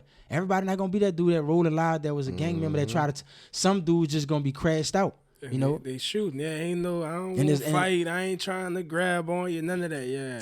And I don't want to put that energy out there. It's just that's what he's speaking on. People, do this. All blood should die. All Crips should die. All this is, when you just putting all that negative energy out there, I just feel like a lot of shit you put out come back to you. You got to receive it. Yep. Yeah. All right, let's get it. So now we're going to give your brain a break. We're going to go on the lurker segment, all right? So the lurker segment is, yours a little different. Because you do media, you got a bunch of videos. So we usually go on your Instagram, pick a picture, and you got to tell us a deeper dive on what's going on that day. All right, so what we're going to do with you is we're just going to pick one of your videos, and we want to get your thoughts on that person and the video itself. So I got to make an assessment. Okay. Right, of what's going on that person and shit like that. What you were doing, why you posted, what's the reason behind it. Let me get him. Oh, all right. My man. Boosie? Yeah, how you feel about Boosie? And what he was to see? Go to the caption. Oh, yeah, I know what you're talking about. So that go. Well, I already know what you're talking about. Look, I already know, because I know my content. Boosie was talking about how social media and fucked up a lot of relationships. He was like, and that's true. He was like, when you was younger, you might have seen a girl that you probably went to school with, or she from your side of town, like y'all from the West Bank. She probably just was over there. If you wasn't in the East, you would never see this woman. But now, since the internet, you can see a girl in Tennessee. You can see this girl in the East. You might see these dancers. All like even the girls that might dance at a strip club, like you might see them, but you didn't know they danced because they was like kind of low key with it. So now these dudes cheating on girls, that they kind of got more temptation in front of them, because and your old lady probably got more temptation. She got more dudes trying to come at her. Diamond from Players Club. Ain't nobody know shit. She couldn't have been a stripper in this age. Right. Oh, hold on. She was too laid back too, though. To Donaldsonville, whatever she was. They would have knew, because social media would have had it. But back in the day when you was dancing, that was like kind of low key. You didn't want nobody to know that, and you didn't want your family to know it. But now they making so money, it's out there now. But back to that. So you seeing different women, dancers probably, regular beautiful women, all kind of women. So now your girl got to worry about you seeing them, and then you got to worry about dudes trying to go at your girl if she beautiful. And if she probably catch you like Boosie said on a mad day, when she beefing with you or she ain't feeling you right now, she might entertain one of them dudes because they right in her phone, and she got a phone all the time. So Boosie just said he feel like the social media era is a gift and a curse, because he feel like it fucked up relationships a lot. And that's why I don't be blaming them little dudes sometimes. I be thinking about, if I grew up in this generation, me in high school, how social media. Look at Twitter, all the fucking porn. That's like porn. That's Pornhub 101. They had to minimize some of that shit. I probably would have had a baby. See what I'm saying? If we would have had Uber in high school. Because you could have just got a ride by your girl. About for all $7. Girls we missed that was in the East. For that we couldn't get to. Right. The girls we couldn't get to. Huh? It might have been $5. We definitely would have been doing this. And it'd be quick. We about to go by a group of bitches. All that's doing that. So look, we gonna put the money together. 5, 10, 50. How much it costs to get the wood mill? Yeah. All right, look, 5. Well, look, we got to get back. So that's 10. We good. It. Right. Good. And see, because niggas ain't trying to catch them all in buses. Because now, if you got to catch a bus, you might get in a fight on Canal Street. Because you're going to see a nigga from another school, or somebody might ask you if you got on regular clothes, what ward you from or where you from. Fact. So you got to go through all that shit just trying to get to the East, because you got to catch these different buses. But if you had an Uber, like you said, you could just go straight from your house to there. So a lot of things change for good things and bad. We would have had Uber in high school, it would have been an issue. So that was what that was. We would have been catching Ubers going around the corner. We ain't even go. We ain't got to run through Berman Stadium. We could get a ride. oh, it's about to be on. One of us would have been in Littlewood. I can leave her He house. should have been in East I Show. can leave Damn, her all house the way in the at back of this the time and make sure I'm gonna be Gizzo. Damn.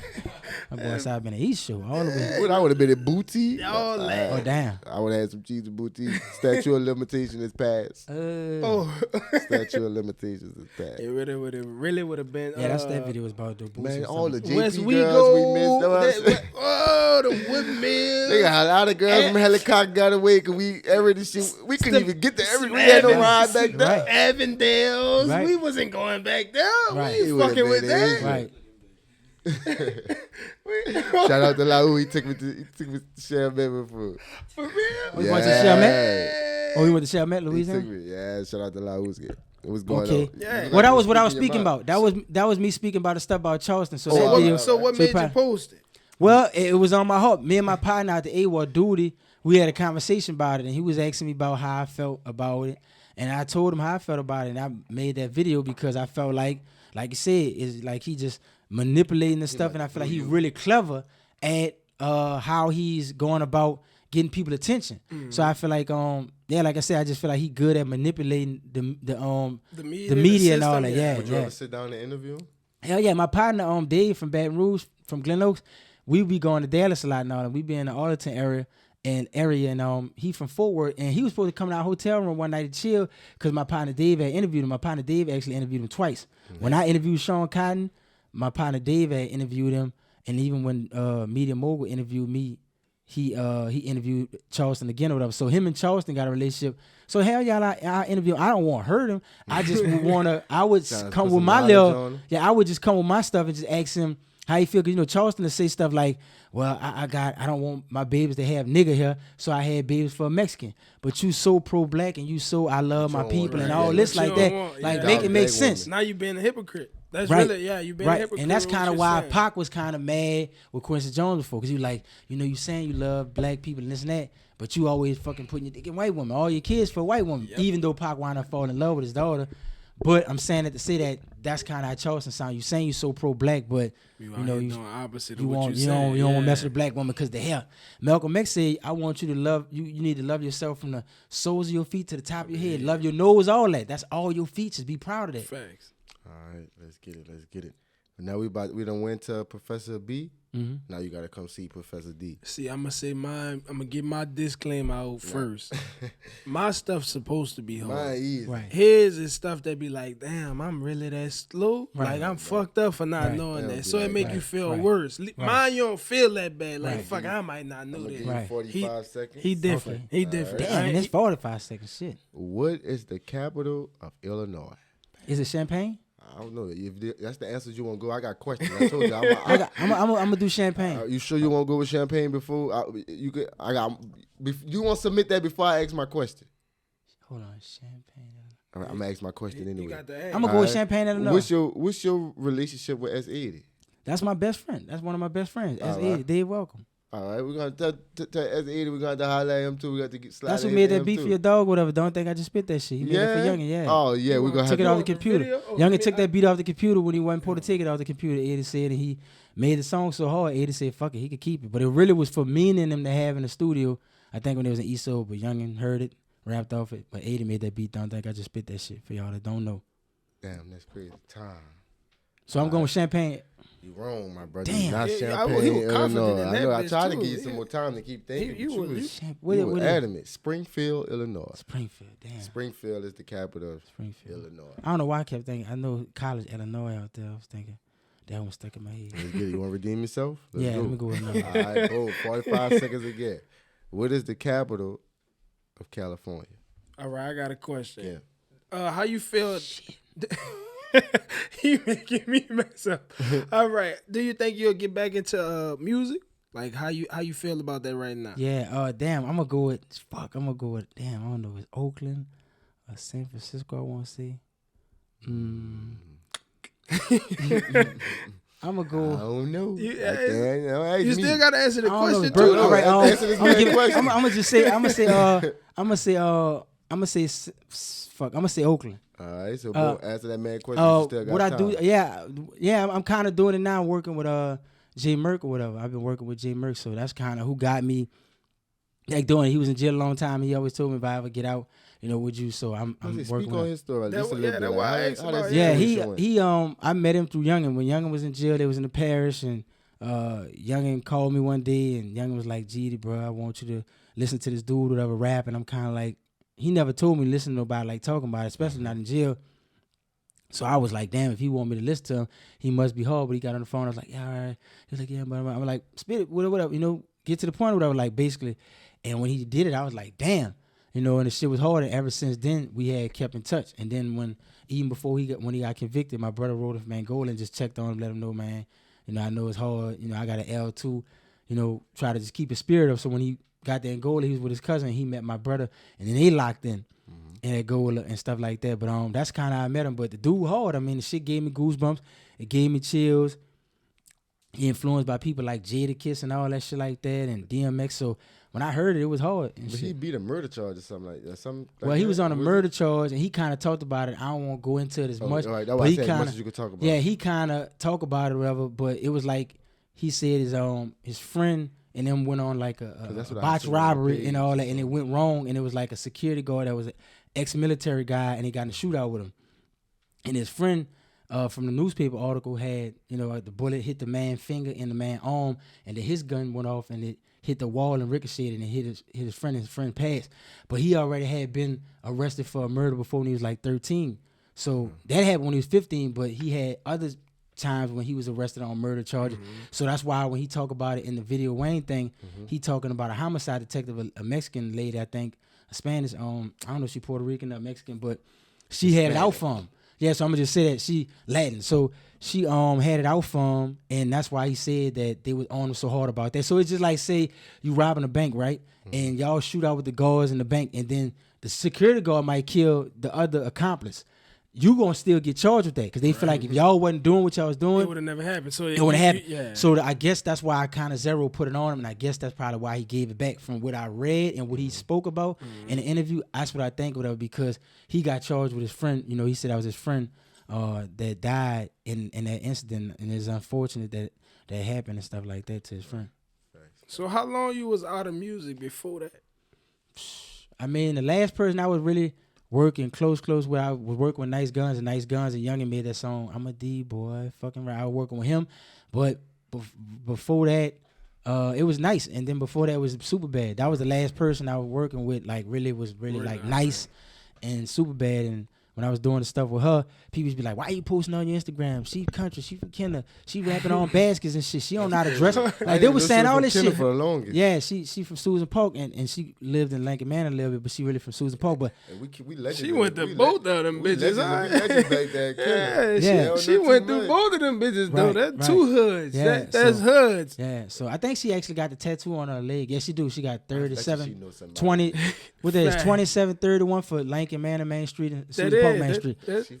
Yeah, she from Susan It's Park. that street. I Yeah. know them numbers. Yeah. Legends back there. And Susan I Park, know yeah. them. I know them So- numbers. With When her, they see whatever. this, they gonna be fucking. Yeah. Yeah, so like I said, I always believed in her, and I remember when she first met Michael, and then they started working because Michael wasn't making no bounce. He was doing beats with Boosie. Yeah, I want to. And I was working with Michael today too. Cause you Yeah. just told me something off camera. I was like, damn. So Michael is a guy. I know you said you thought that was a girl. She was saying Michael is a guy. He a producer. He work with Boosie. He work with Michael is a guy. He a producer. It's not a female. I know you said when SUPACENT was saying, yeah, Michael, give me that. It's not a woman. That's a man. Right. He make her beats. I brought her to the studio the first time she met him, and they had been working ever since. But at that time, SUPACENT was she was rapping off the bounce beat that she blew up off with DJ Blaze and Buster. And she was like, I need a nigga that's gonna break me off, hit me with that big old, like that shit right there. And that shit went Crazy. and it went crazy in the clubs or whatever. And I remember they was playing it all at the club on Airline. I forgot what it was called or whatever, but it was a club on Airline around, I think, the Dump or Bunch Village. But I think it was called High Spot. It was called a High Spot. All in the You know, the hood. High Spot. It was called High Spot. So they were playing that shit a lot.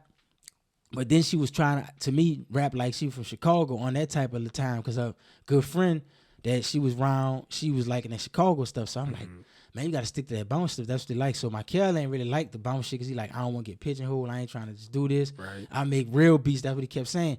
She was like, no, do this. And then when they did it, they made a breakdown too, and that shit blew up. And she just kept going up after that, and that shit blew up on SoundCloud first. So before she was popping on how she got the, music on Apple Music and all that now, she was really big on SoundCloud. So this around the time when Uzi Vert and all them and XX and all them was around that time. Going through that era, all right. The SoundCloud vibe. Because every time I fucking heard Give 'Em Hell Michael, I just thought that was her coming in on the song, but that's really a tag. She made him a tag. Like when Gucci Man said, Mike Will made it. Gucci Man slayed it. And that became his shit. Mike Will made it. Yeah. But Gucci said that. She said, yeah, Michael, Give 'Em Hell Michael. And that became one of his tags. So all the other bounce women that's out there that's popping, they went to doing their own rendition of their own thing with Michael. But Michael is from St. John Parish. He from Reserve, Louisiana and shit like that, 985. So. That's crazy. And he working with J Murder right now. So the beat he made from hard, and he like J Murder, like man, the dude hard, he dope. I feel like he a star.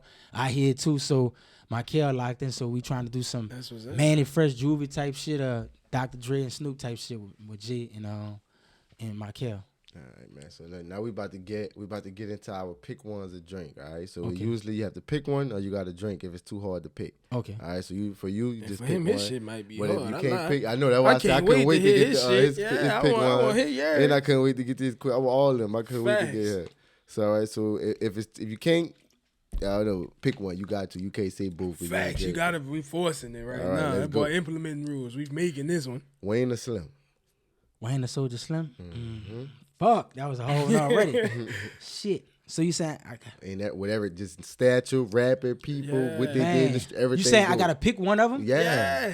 Damn. Well, first of all, I love Soldier Slim a lot, but man, I love Wayne, bro. Fuck it, I'm gonna go with Slim. I'm gonna go with Slim. I love Slim. Man. I love Soldier Slim. Really, I'm gonna try to make it look good. Fuck it. Yeah, I'm gonna go with Slim. Fuck it. All right, Dave Chappelle or Bernie Mac? Oh shit, man, I love Mac. Damn, Chappelle. Damn, New York, I ain't scared of you, motherfucker. I'm going with my dog Mac, bro. You go with Mac? All right, let's go. Friday or Life? You spanking him with these, right? I like Friday, these. fire, dog, but man, that fucking Life, bro. And it's in the South too. I love Life. I love Life. I love Eddie Murphy and Martin. But I do Chris Tucker, my favorite comedian or whatever. Growing up, he was, but I gotta go with Life. All right, let's get it. Nas or Jay-Z? Jay-Z, my favorite rapper. All right. DMX or Tupac? Pac, my other favorite rapper. But DMX, my dog too. But so it's kind of hard. But if it's them two, I gotta go Pac. All right, I know this one is gonna be easy. Jay-Z or Diddy?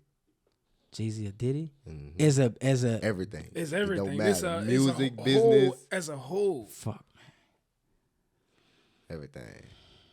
Man, I'm gonna go my dog Puff because Puff influenced me a lot, and even my name kind of come from that. Jay, you gonna take Nas over? You gonna take Jay over Nas, but not take Diddy over Jay? Well, because not as a rapper, I'm looking at him as a business person. Even though Jay but Puff been like a genius. I feel like Jay learned a lot from Damon Dash, and he got better over time. But you know, when I'm thinking music, I'm gonna say Jay. But if I'm thinking business, because I'm looking at it like that, yeah, we say and Ciroc and all that, I'm going. And Puff got hits too. Bad Boy Records, he came in like that. So all right. Then he came from that. So I'm going Puff. All right, Sean Combs. Cardi or Nicki? I'm gonna go with Nicki. I love Nicki. Right. Randy Moss or Jerry Rice? The rookie sensation, dog. The one that Dallas slept on, that the Saints passed on, and he made the NFL pay for the 98. I love Rice, but Randy Moss was different. That what you? All right. You getting Moss? Huh? Yeah, fucking right. He made a whole. Yeah, you get Moss. All right, Master P or Birdman? Ooh. Everything. Whole body of work. Everything. Damn. If I'm looking at it like that, dog, and Cash Money was my favorite record label, Birdman, and I'm gonna get like drink champs right now because I know they be kind of like explaining why. So I'm gonna say why. Yeah, why? Birdman and Slim, bro. I looked up to them dudes like the stun shit. I used to look at Birdman them on the box and think I was Birdman, and my brother and them thought they was the other hot boys and shit. So Birdman, business sense. The whole Cash Money Millionaire stuff, the whole sound that they had, the eras that they had with the hot boys, and then the big timers holding down. Then you get Drake and Nicki and them. They kept reinventing themselves, and they're still so influential. I love P or whatever. P built this stuff out there, and I love his hustle. I love what he did with No Limit. But if I had to pick one over the other, even though my name kind of inspired from Puff Daddy, P Diddy, and Master P, GeedyP. That's why I got the tattoo on my arm. I got a 8-ball, but my partner at the 8-ball be getting on my ass because I took the 8-ball and put the P in there, but it's all for old Master P together trying to kill me album cover. It say GeedyP, but I'm gonna go with Brian Williams. All right. I say Brian Williams too, just simply because when I grew up, I never wanted to be No Limit. I always wanted to be a hot boy. Ain't no Limit record. I got in trouble for singing hot boy music. But that No Limit Tank, dog, and what P did, it just like that you get you can't. roll on. Yeah, I mean, Everybody gets that shit was crazy. I was right Team there. Cash. My cousin Cause you Ronald with was that Team badass No bitch, Limit. huh? Yeah. As you that can't keep old lady because you keep fucking our friends, huh? Yeah. You The gotta way we go to talk, court, huh? real talk, like I said, my cousin Ronald, he was a big No Limit fan. I was more of a Cash Money fan. I remember listening to Get It How You Live and the 8-Wall, and we fighting over the batteries for the Walkman. Like, man, you gonna run the batteries out or whatever, nigga. We got CDs and shit and all that at the time. This is before everybody was listening to how they do it now with the phone and shit. We had the CD players and shit with the tapes and the batteries and shit. All right, next one. Let's get it. Gucci or Louis? You talking about clothes? Just everything. Brand itself, shoes, shades, brand people. Gucci or Louis Vuitton? Louis, I like Louis patterns better and their fabrics. Mm-hmm. So, and I love their glass. I think I love glasses. I think their glasses are better. Mm-hmm. So, if I had to pick Gucci or Louis, I'll go with Louis. I'm doubling back. Cash Money or No Limit? Cash Money. All right. Allen Iverson or Michael Vick? Man, both of them my favorite. Fuck. You got Bubba Chuck and Vic. Yeah. Damn, I had to pick one over the other. This one's so hard for me. I can't never pick. It's gonna divide Virginia. We got somebody from Newport News. We got somebody from Hampton. Because Allen Iverson like my favorite basketball player. And Vic was I don't know. Dog, Vic was so disruptive in the way he changed offenses and shit, and the way people had to respond to him. You know, they had to make a whole different way to approach a quarterback like him, and that's why you got the Mahomes and you got the Jacksons now. Yeah. But if I had to say which one, I'm gonna go with Ive overall, even though I love Vic, because Ive was so influential to the culture and what he meant at that moment. Yeah. The crossovers, the tattoos, the attitude, the way he was a rebel, going against the grain when it really wasn't cool. You know, he really stood up for that shit. So I feel like Allen Iverson just so important to basketball and just hip hop. Like the way he dressed, the way he looked, he brought that culture. Yeah, he was unapologetic, like Deion Sanders. Deion brought the bandanas, the dancing. You know, Deion was unapologetically hip hop, even his rap songs. So our rap wasn't that better than Deion, but I feel like Ive and Deion kind of did what they did for different sports. Right, that's how I look at it. Because Deion my favorite athlete, period. All right, let's get it. Paid in Full or Boys in the Hood? Paid in Full, like Mitch and all them and shit like that. That shit fire. Like the way he was hustling, the way, Mitch was dressing, the whole 80s vibe or whatever in Harlem and all the feel.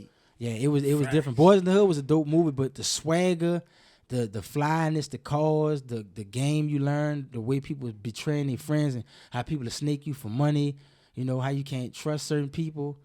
Paid in Full had a lot of that shit in there, so I like Paid in Full more. All right, we're going to stay with Paid in Full again. So we're going to go Paid in Full or Menace to Society. Ooh. Now on that note, I gotta go with Menace because Menace fucked shit up. Yeah. When Menace first come on,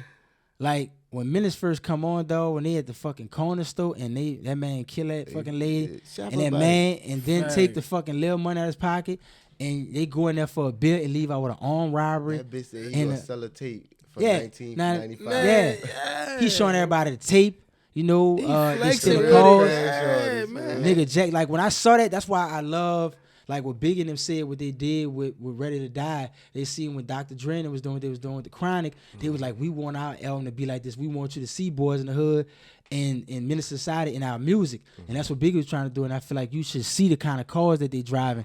And that's what I feel like Boys in the Hood and Menace Society did. So Menace Society, I'm gonna go with that one because that bitch was different. All right, Belly or Shotters? Belly or Shotters? Belly. I love Belly. Like DMX greatest year to me was 1998. You get In Dark and Hell is Flesh. You get those two albums, whatever, and all that. In Dark and Hell is Hot and Flesh of My Flesh, Blood of My Blood, and you get Belly in '98. So that was a great year. Even though Jay-Z won Rap Album of the Year at the Grammys, DMX should have won that. So I'm gonna go with Belly because the movie was fire. The way it come on at the club when that shooting step. The walk I was doing. All the way to the Jamaica shit when he was the hitman. Like everything about that movie is classic. And DMX had that swagger. He had that New York energy, like the way he moved and the way he had a baddie. any other baddie in there, whatever. Keisha, yep. Let's get it. All right. So would you eat ass or booty? If you need an explanation, please, I could give you one. All right, explain to me the difference. Which one you want first, the ass or the booty? Ass. All right. So ass is she been working out. She been doing that 12-hour shift at Popeyes, Amazon. Cartwheels. She got a shower. She been walking all day. She the cheerleading coach. She been doing yoga, cheerleading practice, all that. All right, booty is she been inside watching Netflix. Probably been cooking a little grilled cheese, folding some clothes. You know, she ain't really been doing that. Got the big shirt on, his hand out, AC on. That's booty. But you saying you don't know if she took a shower? I mean, she could have been in there a while for a few days doing that same thing. When the last time she took a shower? Because it's gonna probably still be like ass too. Cause I mean I don't mind doing that. Cause I told you earlier I'm a porn. I could have been a porn star too. But it gotta make sense though. Y'all miss my head. How we get way to the Indies? Somebody you was about no, to be a porn star. I told you when I was talking about them shit with Rod Piper. That's why I salute my dog Rod Piper. So why you never went with your porn dream? I mean I didn't done stuff with a couple of porn stars, but you know. But that's a whole nother, that's another episode. We come back to that one. And shout out to the porn star. Shout out to the porn star that shouted me out too. Caramel, she a legend. She from Panama. Lace us up. What's your Facts. Yeah, I'm gonna have to show you what she had shouted me out. She was telling me she said show me what you working with or whatever. And I told her check her DM, and then she wrote back with the little emoji with the tongue out like she liked that or whatever. So you know I made her out a believer. Nobody don't know what was in the DM, but she know what was, and then she responded. You miss every shot you don't take. You he took that bitch. I went on 100. That was all natural. You went straight. I'm about to say, you know, when niggas think they got a porn star, they got to cut up. I gotta make sure I'm. It was natural. She was very impressed.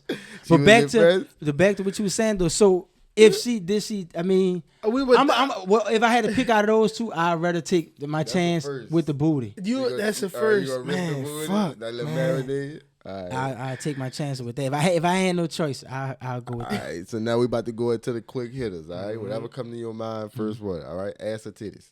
Ass, always. I'm like my daddy. We always like the booty.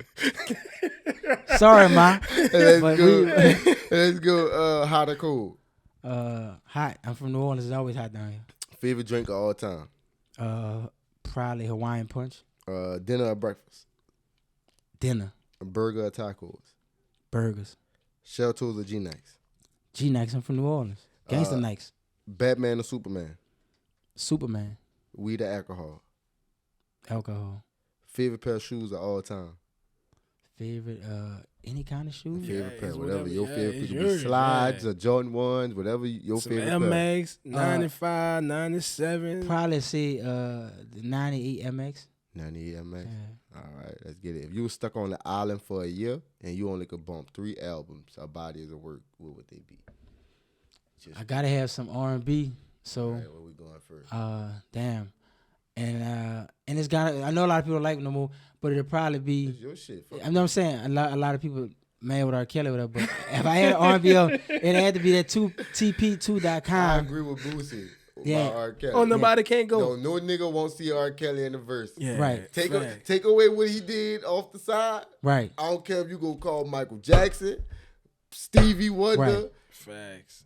All of them. R. Kelly had some smoke. Niggas don't. He got gospel. He got motherfucking graduation songs. Right. He got fucking country songs. he got R&B songs. He tapped into everything. Fuck your songs. Right, I miss my dog songs. Yeah, he do. Everything. He touched on every emotion. Plus, he was a producer. So I'll probably say probably that one. I probably say. He got barbecue. He do a step in the name of. And like I said, and I'm not. We not condoning what he did. That was bad. That was horrible. We just talking about the music. We talking about the music. We don't condone. But if we talking about the music, you know, the music. You can't take that away. If we just talking about his music. So R. Kelly album. Best R. Kelly. We gonna say that. I'm gonna say it. But yeah, R. Kelly. I'm gonna go with a rap album. Another rap album. I gotta go with. Reasonable Doubt. Okay. Ooh, Jay-Z. all right. And my favorite Tupac album that I'm gonna go with is He is. I'm gonna go Me Against the World. You gonna be bucking. You gonna be hustling, and then you gonna be chilling too. You might catch you over there. He might be underneath the tree over there.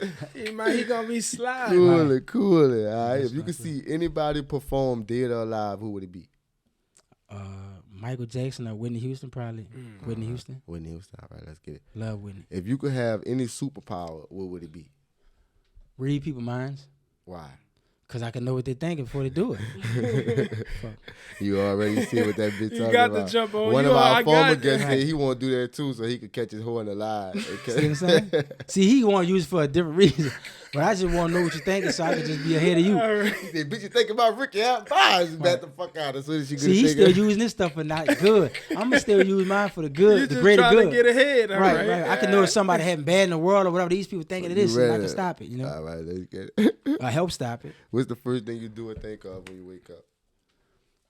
Try to thank God and try to just think about doing something productive. Try to, get up and do something just to keep going. Like every day I get up, I feel like I ain't do enough. Mm-hmm. So I just try to hit the ground. My daddy would say when you wake up, your feet should hit the ground. You should be moving. You should be in fifth gear. So I just try to get up, thank God for waking me up, and just try to get something done. All right, finish the sentence. All right, so I'm gonna say something, and you just finish the sentence for me. I hate when niggas do what? Act like you owe them something. Just act like they're entitled, like you really, like they supposed to have it just you because. Join this ride, like you supposed to do it because you my partner, because you know this person. Like people that just feel like you just supposed to, like they just feel entitled. Like you just supposed to do that. Like no. All right, I look for blank in a woman. I look for genuine characteristics. I look for genuineness or whatever. All right. If you was in a media outlet, what would you be? A New Orleans spokesperson, what would you be? Probably doing what I was doing. I mean, still being a music executive or whatever, because that's like my real love. Like I always liked it. People like Jason Jeter, that was T.I. manager / partner for Grand Hustle. I always liked the Damon Dash, that was Jay-Z manager / partner. So I like that. I always want to own my own record label, and I like Coach K. So that's my real passion. A lot of people think I like to interview people or do that. That just kind of happen because my family's like, you need to interview people. You need to do this.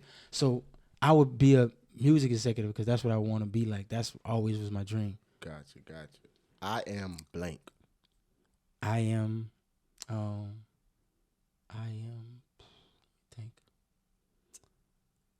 I'm gonna say about myself. I'm super compassionate. Whatever. Damn. I'm a super compassionate person. I think about people. I always try to put people before me. I always try to help people. I just always try to look for the good in people. So I'm compassionate, and I really love people, and I really like to see people do good and stuff like that. So that's one thing I like about myself. All right, man. Well, that's it, dog. We appreciate you taking your time for coming to our platform, speak all this knowledge. Thank you, man. Give us a whole bunch of outlook on our city. It was a dope conversation. We appreciate you, man. So, look, all us, remember, y'all listen on, subscribe on YouTube, Apple, Spotify, Amazon Music. Go wherever tap you find in. your podcast, get us, man. Go tap in. And I want to say this last thing. Yes, sir. Algiers is a part of New Orleans. Yeah, tell her, see that nigga that watch out, Stacks. LG. Watch out, Stacks. See that black nigga right there with that fucking beanie on? Tell him. I'm gonna say this. Him right there. Tell him. I'm gonna say this. Pick your head up, my boy. Look, I'm gonna say this for our close. Algiers is the biggest ward is the Ninth Ward, and only because the East. Sometimes the Ninth Ward don't want to claim the East. So if you take the East away, the Ninth Ward is not the biggest. All right. So with the East, the Ninth Ward is the biggest. The second biggest ward is the 15th, which is Algiers. Just like you got the whole Carrollton, which was once a part of Jefferson around Shrewsbury, but then they got adopted into New Orleans. Shrewsbury, you would think that's a part of it. Right. So now Carrollton is just like Algiers is a big old area. It's one of the oldest areas of New Orleans. And when dudes in Algiers commit a crime, they bring ass on Tulane and Broad. We tell them every time. When you graduate from high school and you need to get your transcripts because you're trying to send the Southern, you got to go across the river and get your transcript because that's what the school board office says. So the next time somebody tell you that Algiers is not across New Orleans, because it's over, I know it's on the other bank of the Mississippi, but it's still a part of New Orleans. Now, on the IDs, they have the 36 parishes. We got 64 parishes in Louisiana, and they're the 36. Jefferson is the 26th. So Jefferson would be like Gretna, Harvey, Morel. Not knocking none of them, but that's not Algiers though. So when they go to jail for a crime, they go right there in Gretna or whatever. But when dudes in Algiers do something like the Fisher, the cutoff or whatever, to name a few, they gonna send their ass on that side by Tulane and Broad. That's why I always tell people the worst place to get shot is in Algiers. Because it's gonna be hard to get over You there. gotta wait for an ambulance to come wave across the river. Right. To come get your stupid I'm ass glad and y'all bring don't got you that way damn back. toll no more, because y'all used to have that damn toll You holding don't everybody. get shot When y'all there, had that yeah. toll bridge, whatever, that Fact. shit was holding shit up. Them motherfuckers- That bridge, they paid for that bridge 20 million times over. Yeah, Man. we'll get hit up, That's man. a Yeah, wait fact, for though. it. That's a real But I just want to say that though, man. Thank y'all. We No, appreciate we you, appreciate dog. you. Swagg is a cash. Y'all remember, be cool, stay in school. And don't do drugs. Ah. Real shit. All right.